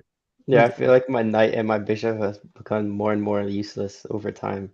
Well, the knight for now, but the bishop's okay still. But I think I like this move because suddenly, look, 2 moves later. That's exactly my two. It was G6 Yeah, and look that at move that. I liked. 2 moves later, my knight Yes. is way more effective than it used to be, and it's covering my knight. So everything is really like mutually reinforced. And then I may insert g6. And keep in mind, if I want to get my bishop out, I can't give you knight f5, right? So it's actually very important. Also, when I go bishop g7, I can go e4, and actually e4 has a purpose now to unleash the bishop somehow. Could do things.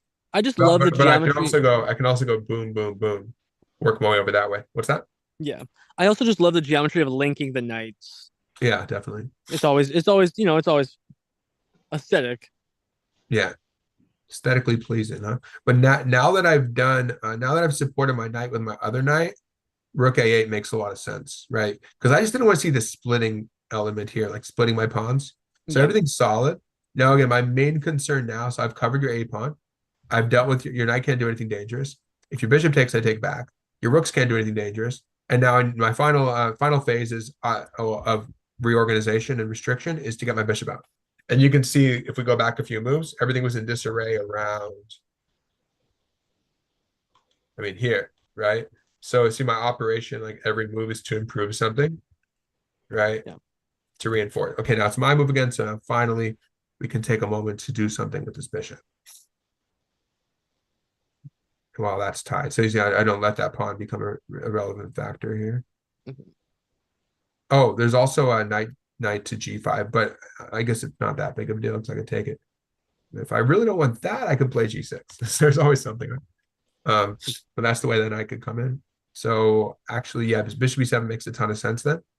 And you probably don't want to go knight g5 because I'll just chop it and take a3. Right. But you can see every move, like a lot of this is just about restriction, right? It's a huge part of it. Because you see, if you have white, you're like, look, I want to do this, I want to do this. No, you're not allowing it. But really, I think one of the key moments in the game, well, it's this whole like decision to not take the pawn, just like give me the pawn. And then the other one was the whole moment around right here, whether you had something. That's gonna be very important. So gonna be crazy. Yeah, that's gonna be very interesting to see. Damn. Okay, makes sense.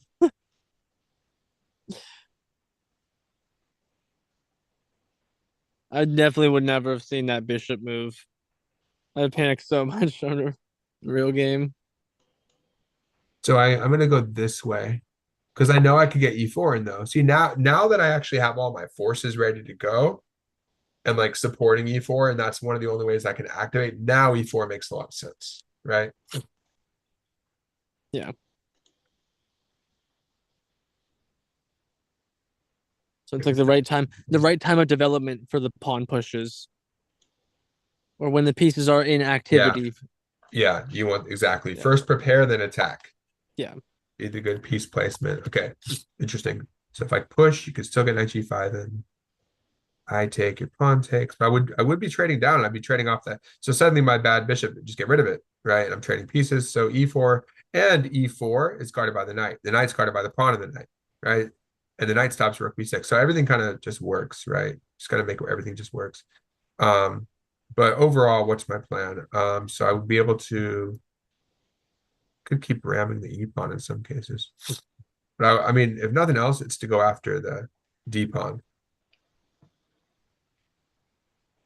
Also, there's like the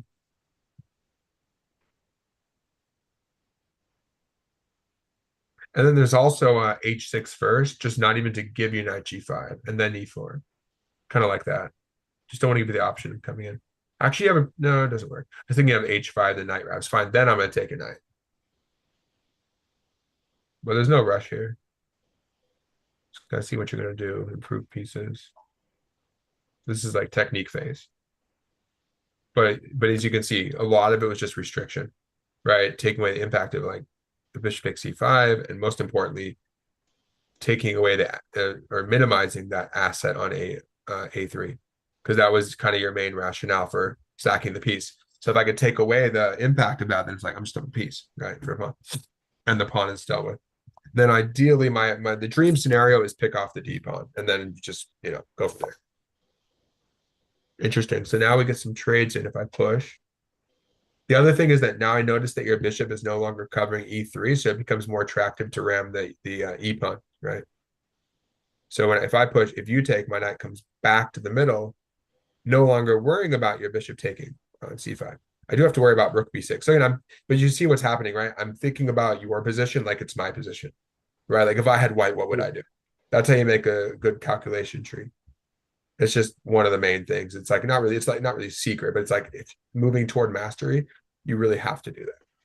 You have to think for your opponent just like it's you. That's object, because you have to be really strong, you have to be objective. That's part of the objectivity, right? I don't think I'm gonna go for it now. I always kick myself in the head because like I just sometimes will be so impulsive all the time and always remember that, you know what I mean? Oh, you have to do this, but it's so, you know what I mean? It's a muscle probably as well, even that. Yeah, exactly. It's like a muscle memory. Okay, so now I have two options. Yeah, I'm gonna take. I'll probably take with I could take with the pawn actually. I could take with the knight, or I could take your knight. I kind of like taking the knight though, because the knight is more. It does more than the bishop, and then it gives me a very direct invasion. Or I could take by taking your bishop. Actually, then a3 falls. So they're both pretty good. Let me see. If I take here, where's the bishop go? It has to retreat. Then I go rook e2. He'd actually have to retreat to. Oh, but if he retreats to b2, I'm not actually threatening to win it, but that's pretty good. And he becomes kind of passive. But certainly like taking here, if I just take with like my knight even, you have rook b6 stuff and rook a6. Yeah, if I just take with my knight, okay, you got to move your knight somewhere. But you hop into my territory, right? I just don't want to deal with it, right? So I think this is more sensible. I mean, I have to watch out for the vulnerability of my f1, but like the fact that I have, okay, you have to move your bishop now. So I get a tempo actually. You got to retreat your bishop, probably to b2 to hold a3. Then I get an invasion, Yeah. get another tempo. Unfortunately, it's not a fork because your rook covers it. But yeah, you see, this is just sensible, right? It just makes a lot of sense. And now I've achieved something else. But see, now I'm good, right? I have no concerns. I got rid of my bad bishop. My knights are doing well. I don't give your rook b6 because the knight's covering it. I'm in on e2. My pawn. Now I have to worry about my f pawn maybe, but it's not my top concern. And then also I can boot your bishop with like try to come in with my knight like knight a4. Then I just really what I want to do now is just start. You're right. I have knight e4 as well. I just start using my knights, right? Just start getting I those like guys this to move. work. So you cover this, okay. So I could just leave stuff there and then take. What were you saying, Carmen? I thought I liked this move because it kind of like holds the position together for a little bit Yeah, longer. yeah, yeah. Well, if I go knight e4, I have to look at that. Then you have king g1. Yeah, you're not losing. You don't want to lose your f pawn. I don't think so. Yeah, you don't want to lose that because then I just have a pass pawn to work with. But now I snatch this guy, and then the other thing about h6 is I can always hide my king on h7 if I need to. But yeah, but I think I've reached a point where I'm just up a piece and I've solidified. So now you just see what kind of counterplay you could come up with. So for instance, I could double on the second rank and then add more force with the knight invasion, maybe. What else could I do here? Knight b3 is interesting. Doesn't do much. That's just kind of hasty, I think. Knight e4. I think doubling the rooks on the then you can't even go after that pawn. So either doubling rooks on the second or knight e4 immediately. But when in doubt, just something like this makes sense, right? Because everything's mutually reinforced. The only thing that's not defended is my d pawn, but your rook can't reach it. Or even if you do reach it, like if I want to, I could get three. If you trade off the bishop for the knight, I could get three attackers against f2. Well, not yet, but yeah, I could. And then you would only be able to bring a max of two defenders, right? So then I would just once I could give you the d pawn if I'm crashing through on f2, right? Then mate threats are coming with two I rooks. feel like this is kind of a Zugzwang because like I don't want to move any of my pieces. Ooh, Like in a David, I way, think you not had a better really. move. I think you have Yeah, time but if pressure. he's saying it's a Zugzwang, then I'm okay with that. Oh, you think I had what 94 now? Yeah, I'm gonna yeah, I do think it. that I'm gonna do it was. next. I think that was Gonna. the. But I figure, look, I want It my was rook but here. the doubling rook was unneeded. Well, what would I No, it have had? was. It was. What would I have had with 94? I missaw it. I'm sorry. I thought you had Yeah, a it's stack. something I could just do on the next move if I need to. Yeah, I thought you had a mate stack. I'm sorry. I missaw it. It's okay. Um,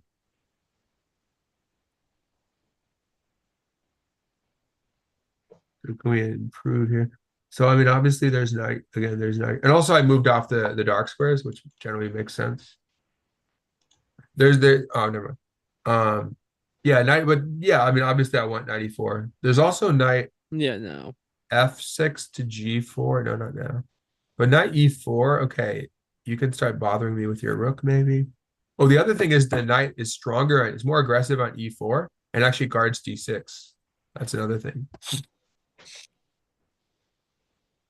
Oh, I can also play knight b6 right now, right? Oh yeah. Just to Tempo get on the the rook. d pawn now. That looks a little loose. Just to get the d pawns in your rooks there. I don't care about the. Shouldn't be so obsessed with that one. I don't want knight e5 probably because that's when you have to take. Well, take c5. Then oh Oh no, yeah. you get your piece back. I have to be careful, right?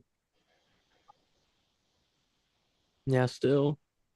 You have to be careful all the time. What was the deal with 94 though? That was fine, right? I think you had rook Check. c7. Oh, there's also stuff. No, I don't need any of that stuff. I don't think so. Don't need to mess around with that too much. What else is there?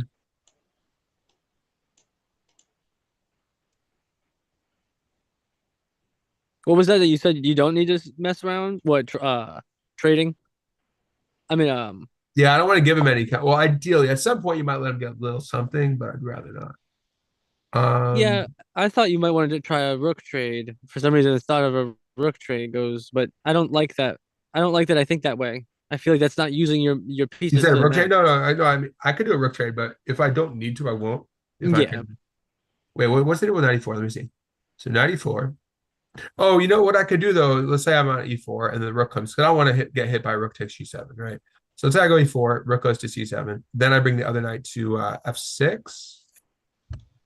It's just like it's a little bit of counterplay I'd prefer not to deal with. Let me think.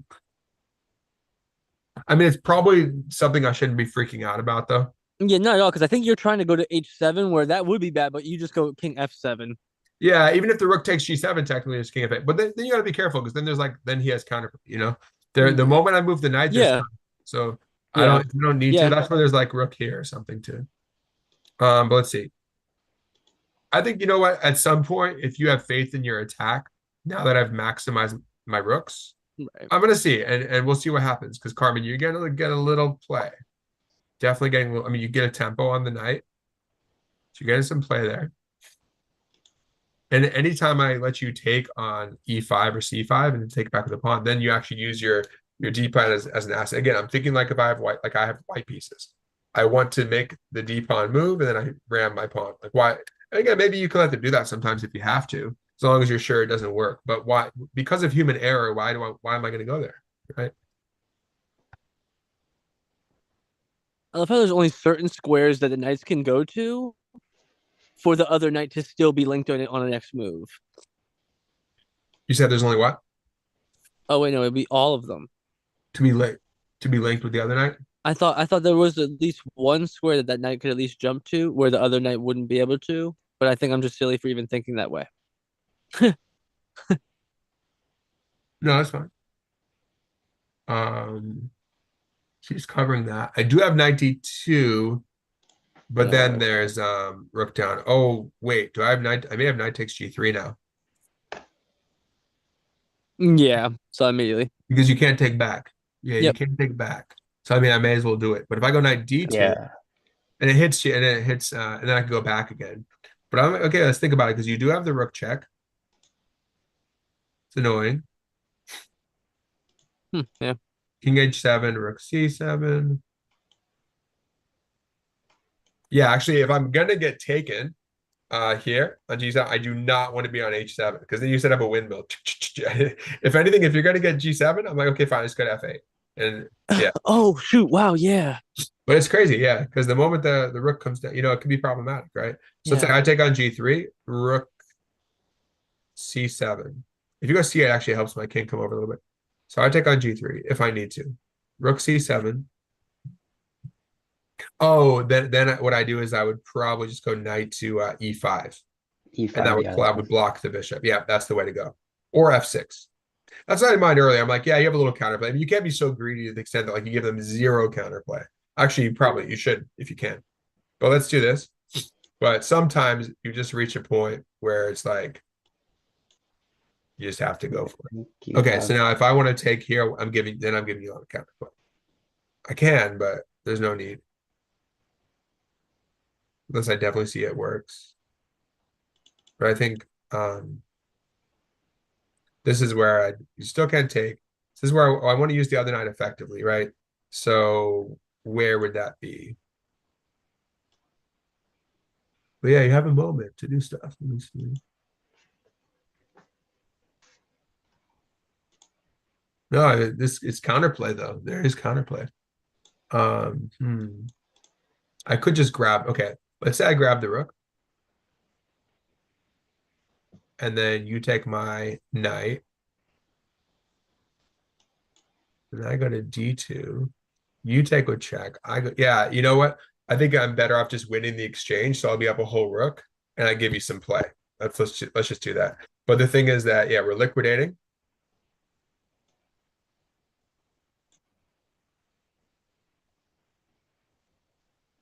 Oh, I almost have a mate, but for that, oh man. Oh, I guess I go. That's actually now that it's in front of us. How about this move? That threatens mate.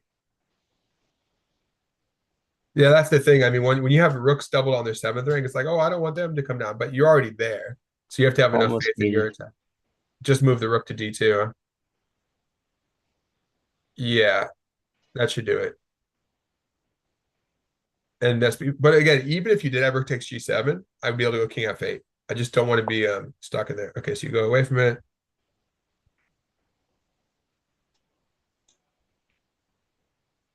Yeah, I could trade some more. Do not go knight F8. See, there are ways I could go wrong, there are definitely ways to go wrong. Um, let's say I mean, I could just liquidate at this point. Yeah, I mean, there's no need to be too fancy unless there's really something. This is where you just liquidate, and when you take, I can always take on G5 and finally get rid of the pawn. Or I'd probably have some kind of mating pattern I could go for. Like there's like rook There it down. is, man. You're going this way. Cut Yeah, him 'cause off. you Yeah, just get, what's that? yeah, I think I have to run because otherwise you would just get mate like even faster. No So if bunny I taking knight. go, I'd probably go for rook g4 then, and cut you off, because I know that I could take with check here. Yeah, I mean that should be coming soon enough.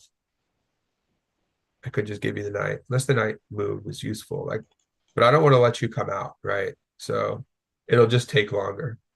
So I may as well just go after the king by cut him off, give you the knight, and I'm still up at rook, and then I mean, yeah, mate threats are coming from different directions. You go here. Oh, but actually now I can save my knight. I mean, it didn't really make a That's difference, but now I can say, let's see, f6 or e5. Um, which way is better? see. I think f6 allows in some lines h or d5 to f4 check. Doesn't matter a ton, I think. But then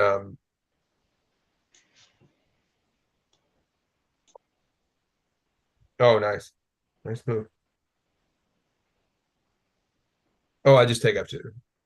Hey, I mean, oh, actually, this is where you want to play for stalemates. Stalemate? But yeah, because you Yeah. only have one pawn move. Let's say I play h5 to try to create a mating net.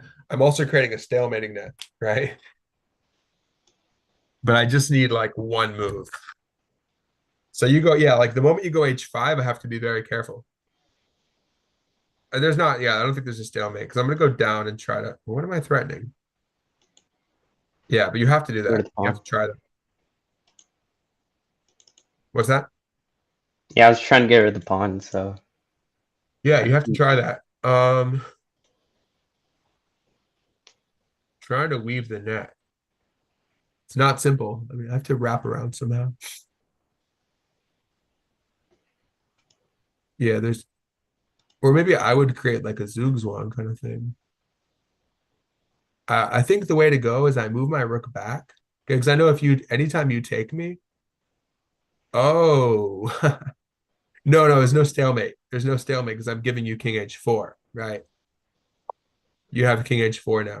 So if you start, because otherwise you have like the rook check. You know the thing when you go check, check, check with the rook, and they have the kamikaze yeah. rook. Yeah, there's not. That's not here though because you have a king move. But then what I do is I just introduce the knight. So for example, I can just take d5. Finally, the pawn that I've been wanting, and then I do not have 4 mate. Oh no, not mate. Not f4 then mate. Yes, you cover that. Good. This is really tricky. Try to find the right way to do this.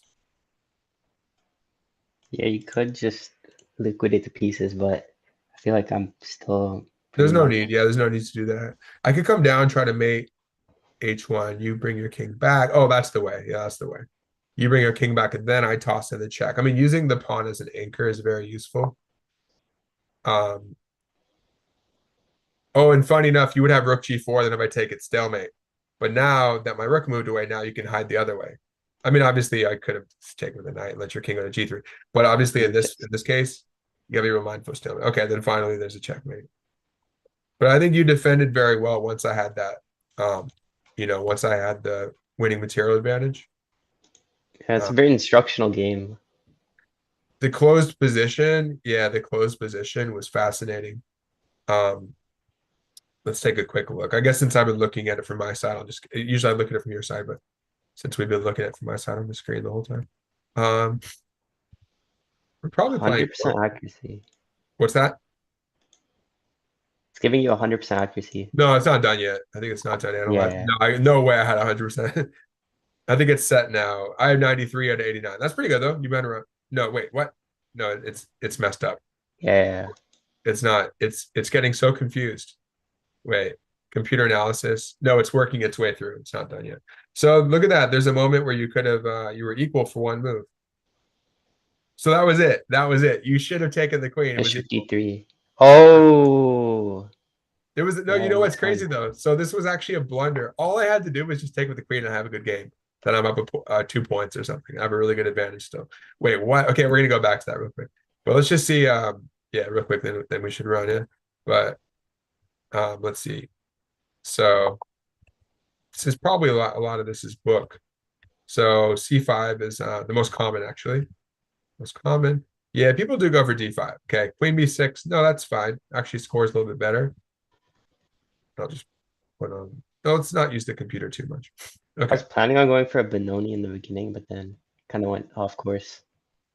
Yeah, no, you had a good idea. So funny enough, remember you mentioned 9A3? That's actually, well, we could see the arrow that it likes that move. It's the preferred computer move. Queen Oh, C1 is the top move though. Let's see what would happen. So like 9A3, people do this, they take knight B5. Yeah, exactly. Knight D5 kind of deals with it. Queen takes, I trade. I give you a fork, you take, I escape, and then I guess what? Then you come to support it. This is crazy. This has been played before a few times.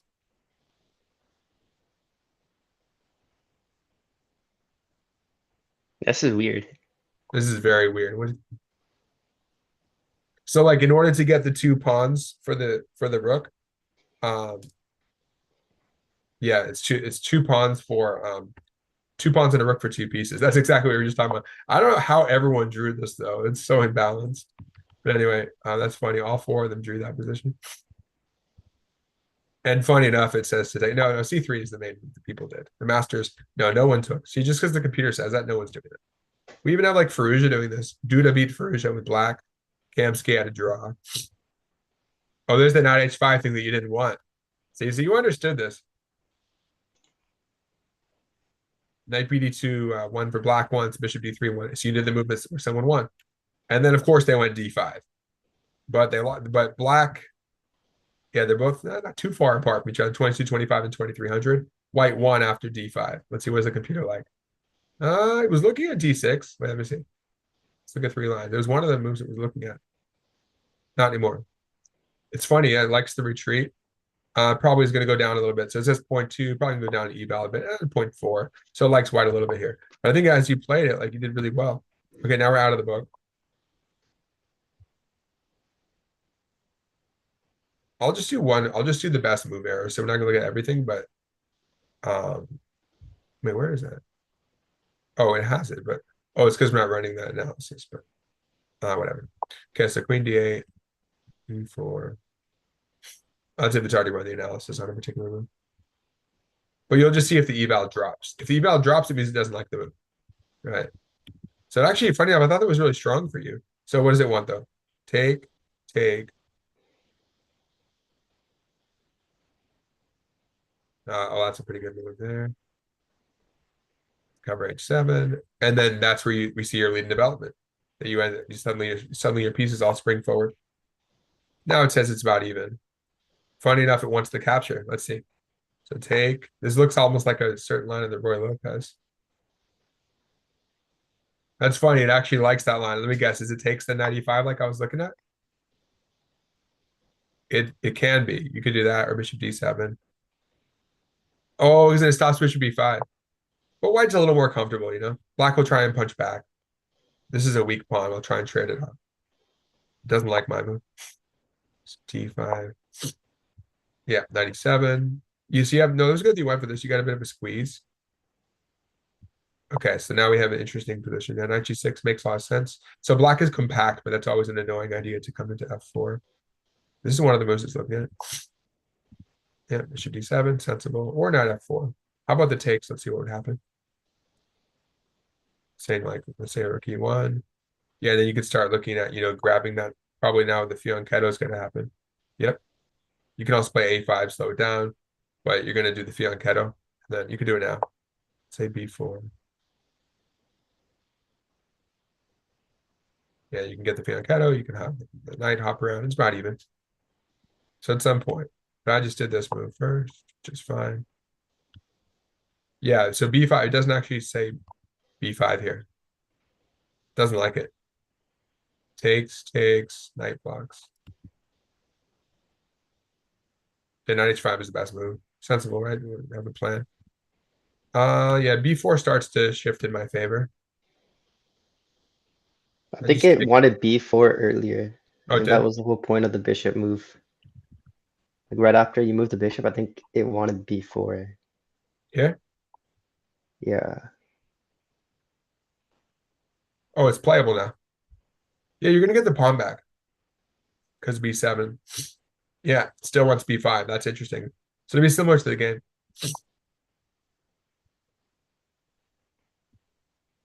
Yeah, it says queen b2 or queen b1. I guess queen b, yeah. No, it likes your move too. It's all about the same. Nice. It's pretty sophisticated. And then yeah, either come in or b5. Yeah, it likes b5. That's fine. But I think this is where, yeah, queen b3 didn't look right to me. It's like, just take it. You just gotta take one of them. Or king h2. But let's just say you take me. How about this one? Then I think I was getting a5 in. Oh, rook's hand spin. I would have gone a5 though. Where are you gonna go? Say go back. Yeah, it's a tricky position. So we take, knight takes. Do I come in f4 yet? Yeah, it wants me to come in. And both knights, it's tricky. Just like I was thinking, like, do I want g9 or f9? Actually, once it's oscillating between the two. Yeah, it's similar to the game, but you don't give me the asset of the pawn on b3. So it would be a better version for you. But this one, actually, I think you just gave me a pawn.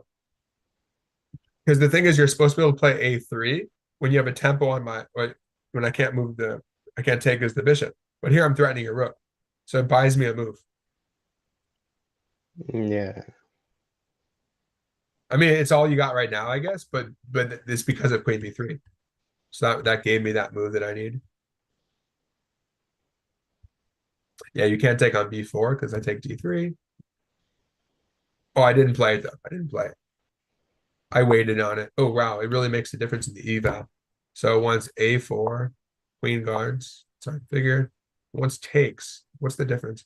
I think it's just that I'm up. Oh, it's just that I'm up a pawn, but it wants this now. What is this? I get the tempo. Okay, whatever. What's so good about it? This is kind of a computerish line. Oh, I see. It's because you're going to get the pawn on d5 with the pawn. And so you'd have to make sure that really works. This was just like the simple human move. It's still a little better. Then I come in. Which one does it prefer? It prefers the h knight by a little bit. Yeah, looks more natural. But the reason I did this is because I want the queen on g6. Kind of more of a crude attacking idea. But yeah, now I just established this. It's just good. Yeah, b3 is just, and then black is just, it's just good because everything's solid. There's not enough 4 that's anchored by the other knight. It's threatening to fork. Yeah, but this is just a nice asset there. It's not even looking at that. What's it looking at? Is there anything? No, it's not even considering queen f6 stuff. It's looking here. It's looking at what's going to happen next. Okay, that doesn't do anything. Okay, let's just say takes. It's just back and forth. The computer says that sometimes. It still likes that f5 move. Oh, this works now? What is this line? Oh, wow, that's the one. And then that looks very dangerous. Well, queen to here, they have f3. You have f3. Oh, you hit it again with knight g3. So basically just crashing through and getting the pawn back.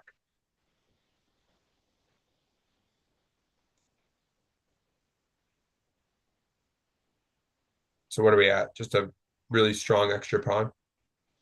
Just Yeah. endgame with a great extra pawn. It's already saying -5, even though black's only up a pawn, but it's just a crushing position because you can't trade any pieces. The more pieces you trade, the closer to an endgame win I get, right? To a king of pawn again.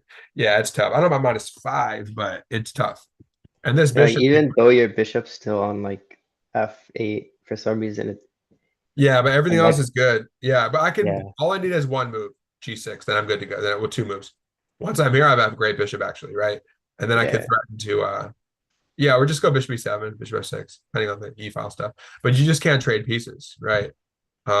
And then I hit rook c2. Were you saying something, Isaiah? Because it's muted. Yeah, the b pawn, the a pawn. If I get my bishop on b2 too, I can go here. And then if I win that pawn, it's just, yeah, it's too much. That's probably why it's seeing lines like that. So it still likes black here, like -2. Yeah, threatening this one. And no, this was what I'm saying, right? Knight h4, I take with check. King moves. Then I can go like here. I was gonna go here or even here. Oh yeah, this is what you were talking about before. Yeah, definitely not there. I didn't look at it at the time yet. Say here. I may have hung my queen. Say knight moves. Then just go back. It's just a Oh yeah, free this is where I caught you hanging your queen again. We're gonna get him almost. one Well, day, I hung guys. my queen in one line that I was analyzing. But I wouldn't have done it hopefully. But I had like 1 second on my clock. No, but you did hang your queen in my 960 game though because I'm that good. Yeah. You Because my put order, pressure on. my You order get is that psychological good. pressure. Get psychological pressure on me. Yes, I have the Magnus effect Yeah. already. Okay. Get So to the position. Get yeah, to see, the that's the thing. queen It was a little trade. early. That's the thing. I didn't need this move, right? Like I have good piece placement. Why not just do this? Oh, because I was expecting this. So it sees a sack. I did not look at this. What's the sack? Ooh, wait, yeah. How? What is that sack? Okay, wait. So it's basically a sacking. No, it's not offering two pieces. So when I take here, it's pin. I didn't look at that. So if this happens and then this happens and then everything's collapsing, Oh, the knight is pinned. Yeah, of course. even trading down, take Wait, and then everything wait. collapses. What? Everything just falls. That's I'm so so far confused. into the position. Yeah. Oh my gosh, yeah. Because if bishop Oh man, now these are d3 both before. hanging. Oh, that's insane. Yeah, but Oh no, my the gosh, point because is you if just bishop need to d3 see before you was, yeah. no, you It just was need to queen see f2 that you check. take and that you could take this one. So it's two pawns for I was looking for two pawns for piece scenarios, and then everything just kind of collapses. Wait, the queen's hanging. Okay. That's the best I got. Okay, how about this one? Uh, Just eat more. Wait, so hang this. That's crazy. So it's saying don't even bother with the knight. It's like just take more pawns. what? Yeah, the bishop is gonna attack the queen. I knew that was gonna be. That's very Yes. sophisticated, but it's just this breakthrough is so strong. All right.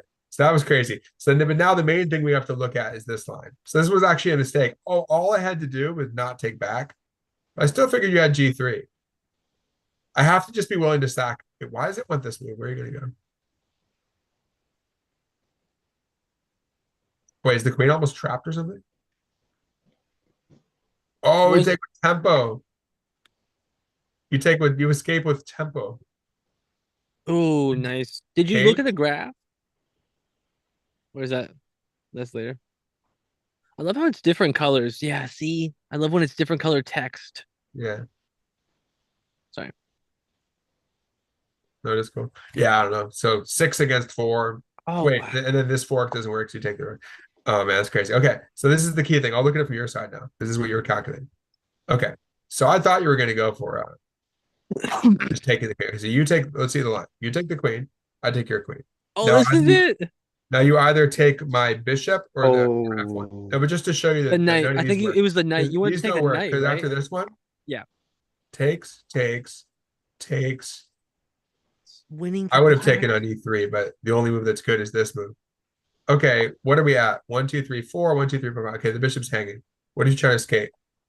Then I get the pawn. Oh I wow. get it back. Yeah, I get the piece back. Then the other way is the other thing to look at is knight takes here. But then I simply trade. I take you, and then you're in trouble. That's even better for black. And if you run away, kind of like take G2 with the bishop. I just like I would have just done this. Mm. Yeah, black So is that just was up like what, 2 pawns with that it. was not winning. So the only one that wins, it's a pretty obvious move though. It was no, it's no wait, is it quite winning? Let's see. Equals keeps remains equal. Yeah, because it's exchange, I think, for something. So it's bishop d3, takes, takes. You saw that move. Wait, can the rook? No, the rook can't. Can it go here? But then the bishop goes here, and the rook goes over here.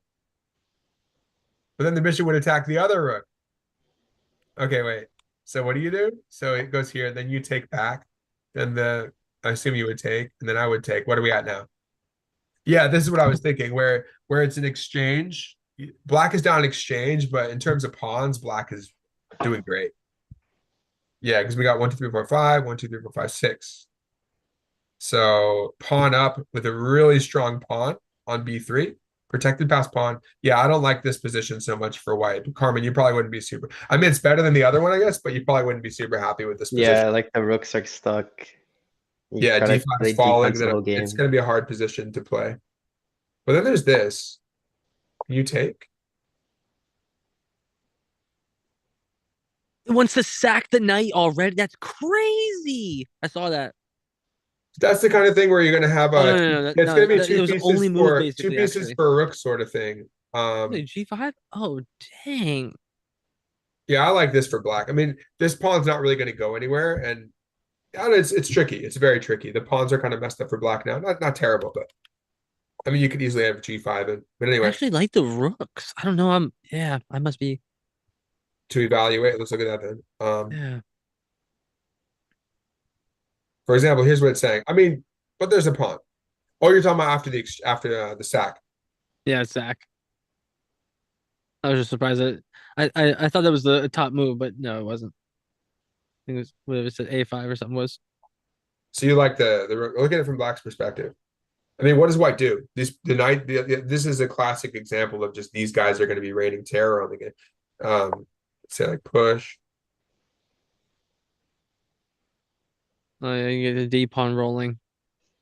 Yeah, it's not going anywhere. Let's say the rook goes Yeah. here. Yeah, Just the D blockade it. pawn's a real big Yeah, exactly. That's yeah, the what. D pawn's a big asset.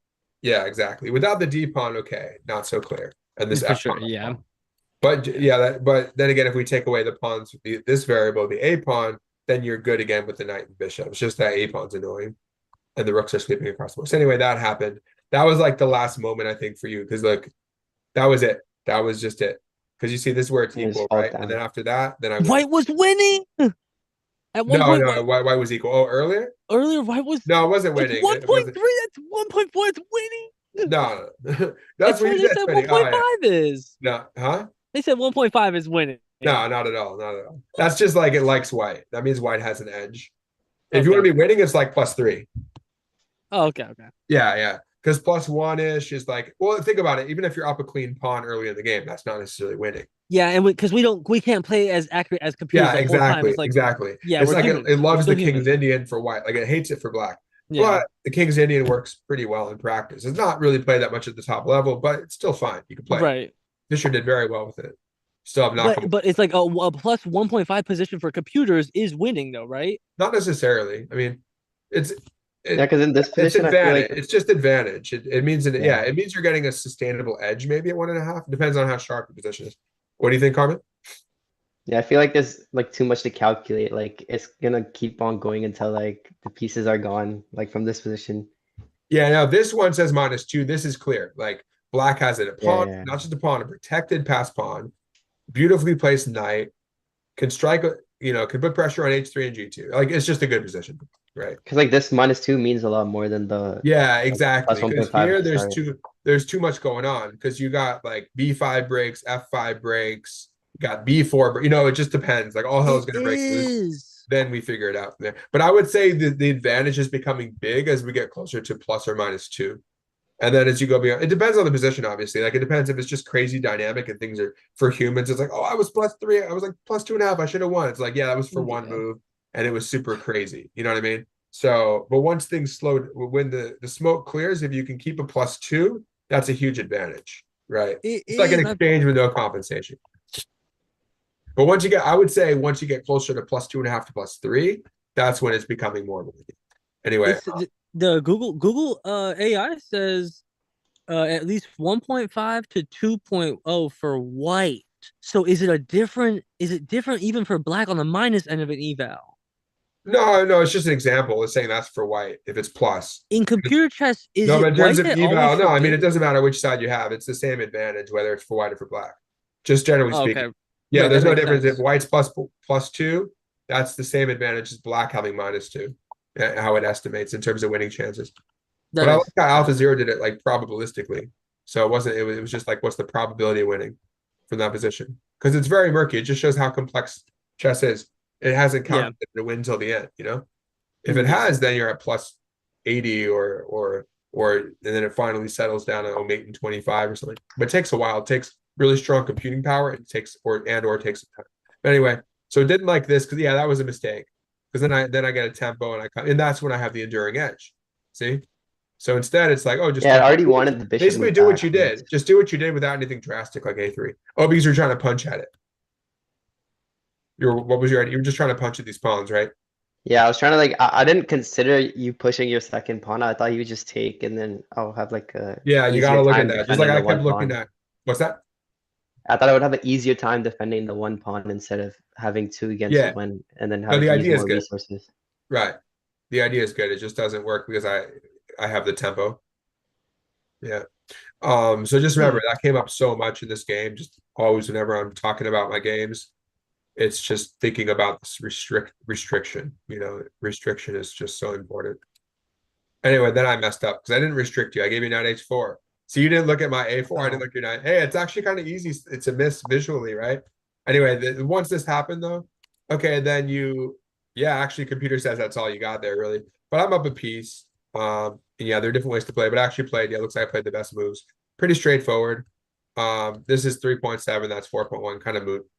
Um, I was playing a little more defensively. Yeah, this is more offensive. But as a human, it makes sense. So you could have come here. I kick you out. Then you go like here to come into E4 or something. I don't know. But anyway, you came this way. Makes sense. I look at your pawn. It wants to just come after whatever.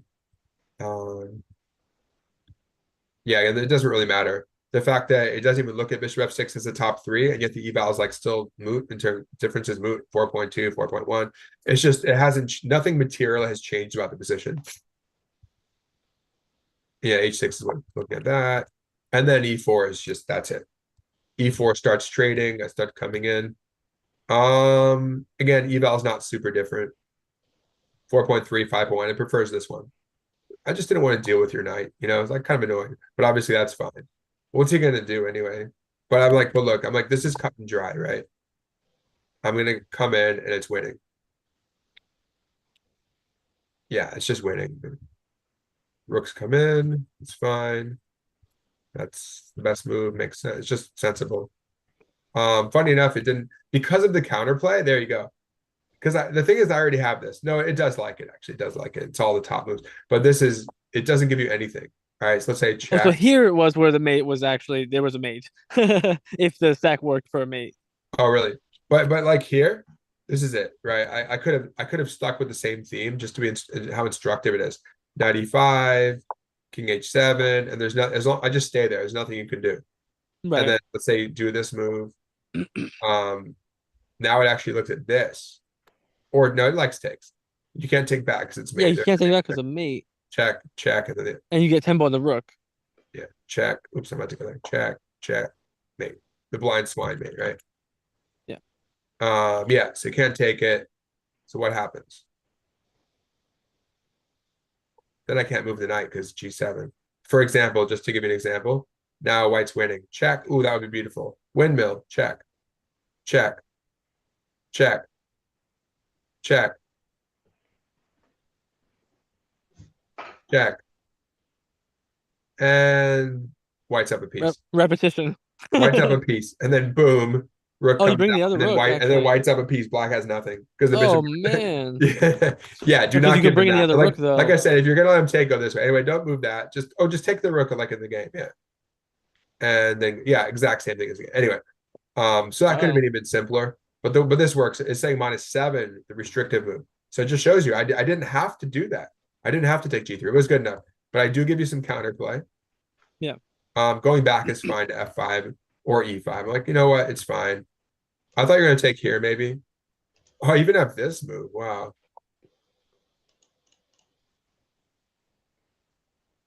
And then I get a queen. Oh, nice. That's a nice tactic. Oh, you can't even take. Yeah, Yeah. because spin, yeah. Yeah, the insertion, right? So then I just yeah, then I just do this. Okay, you stop the mate. I take this. Yeah, this is that was the best. It was just clean. And then yeah, it's mate 9. Yeah, no matter what happens. Was that right? Yeah, they're both mate 9. Just restriction. And then it's funny, it actually doesn't matter. This is mate in 7. It's mate still in 7. Like oh here now it's mate in 6. But whatever. So it doesn't make a huge difference. But let's see the mate in 6. Let's see. So it's here. Check. Well, because there's like spite checks also. Almost a stalemate, but not quite. Yeah. Kind of like that. Like, I like that's definitely more aesthetically pleasing. But anyway, yeah, it's a Yeah. really good game. So, but I think did I play it just to make sure I played it correctly? Yeah, that's pretty much it. Oh, is this faster? Yeah, it says mate in 5, still mate in 5. You have to go wait here. Oh, and then the rook check and then the mate. That's quicker. See the rook check? So you'd have to cough it up. Like let's say you do here, then that's instant mate. And if you go somewhere else, then it's check and then mate. It's kind of like how the pawn went anchored as well. Anyway, yeah, it was good enough. Got the job done there.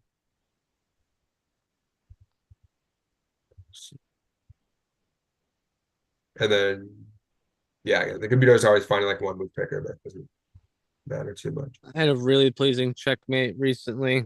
Oh, yeah, Two I pawns guess and I'll my stop. I guess I'll stop the recording and then tell me.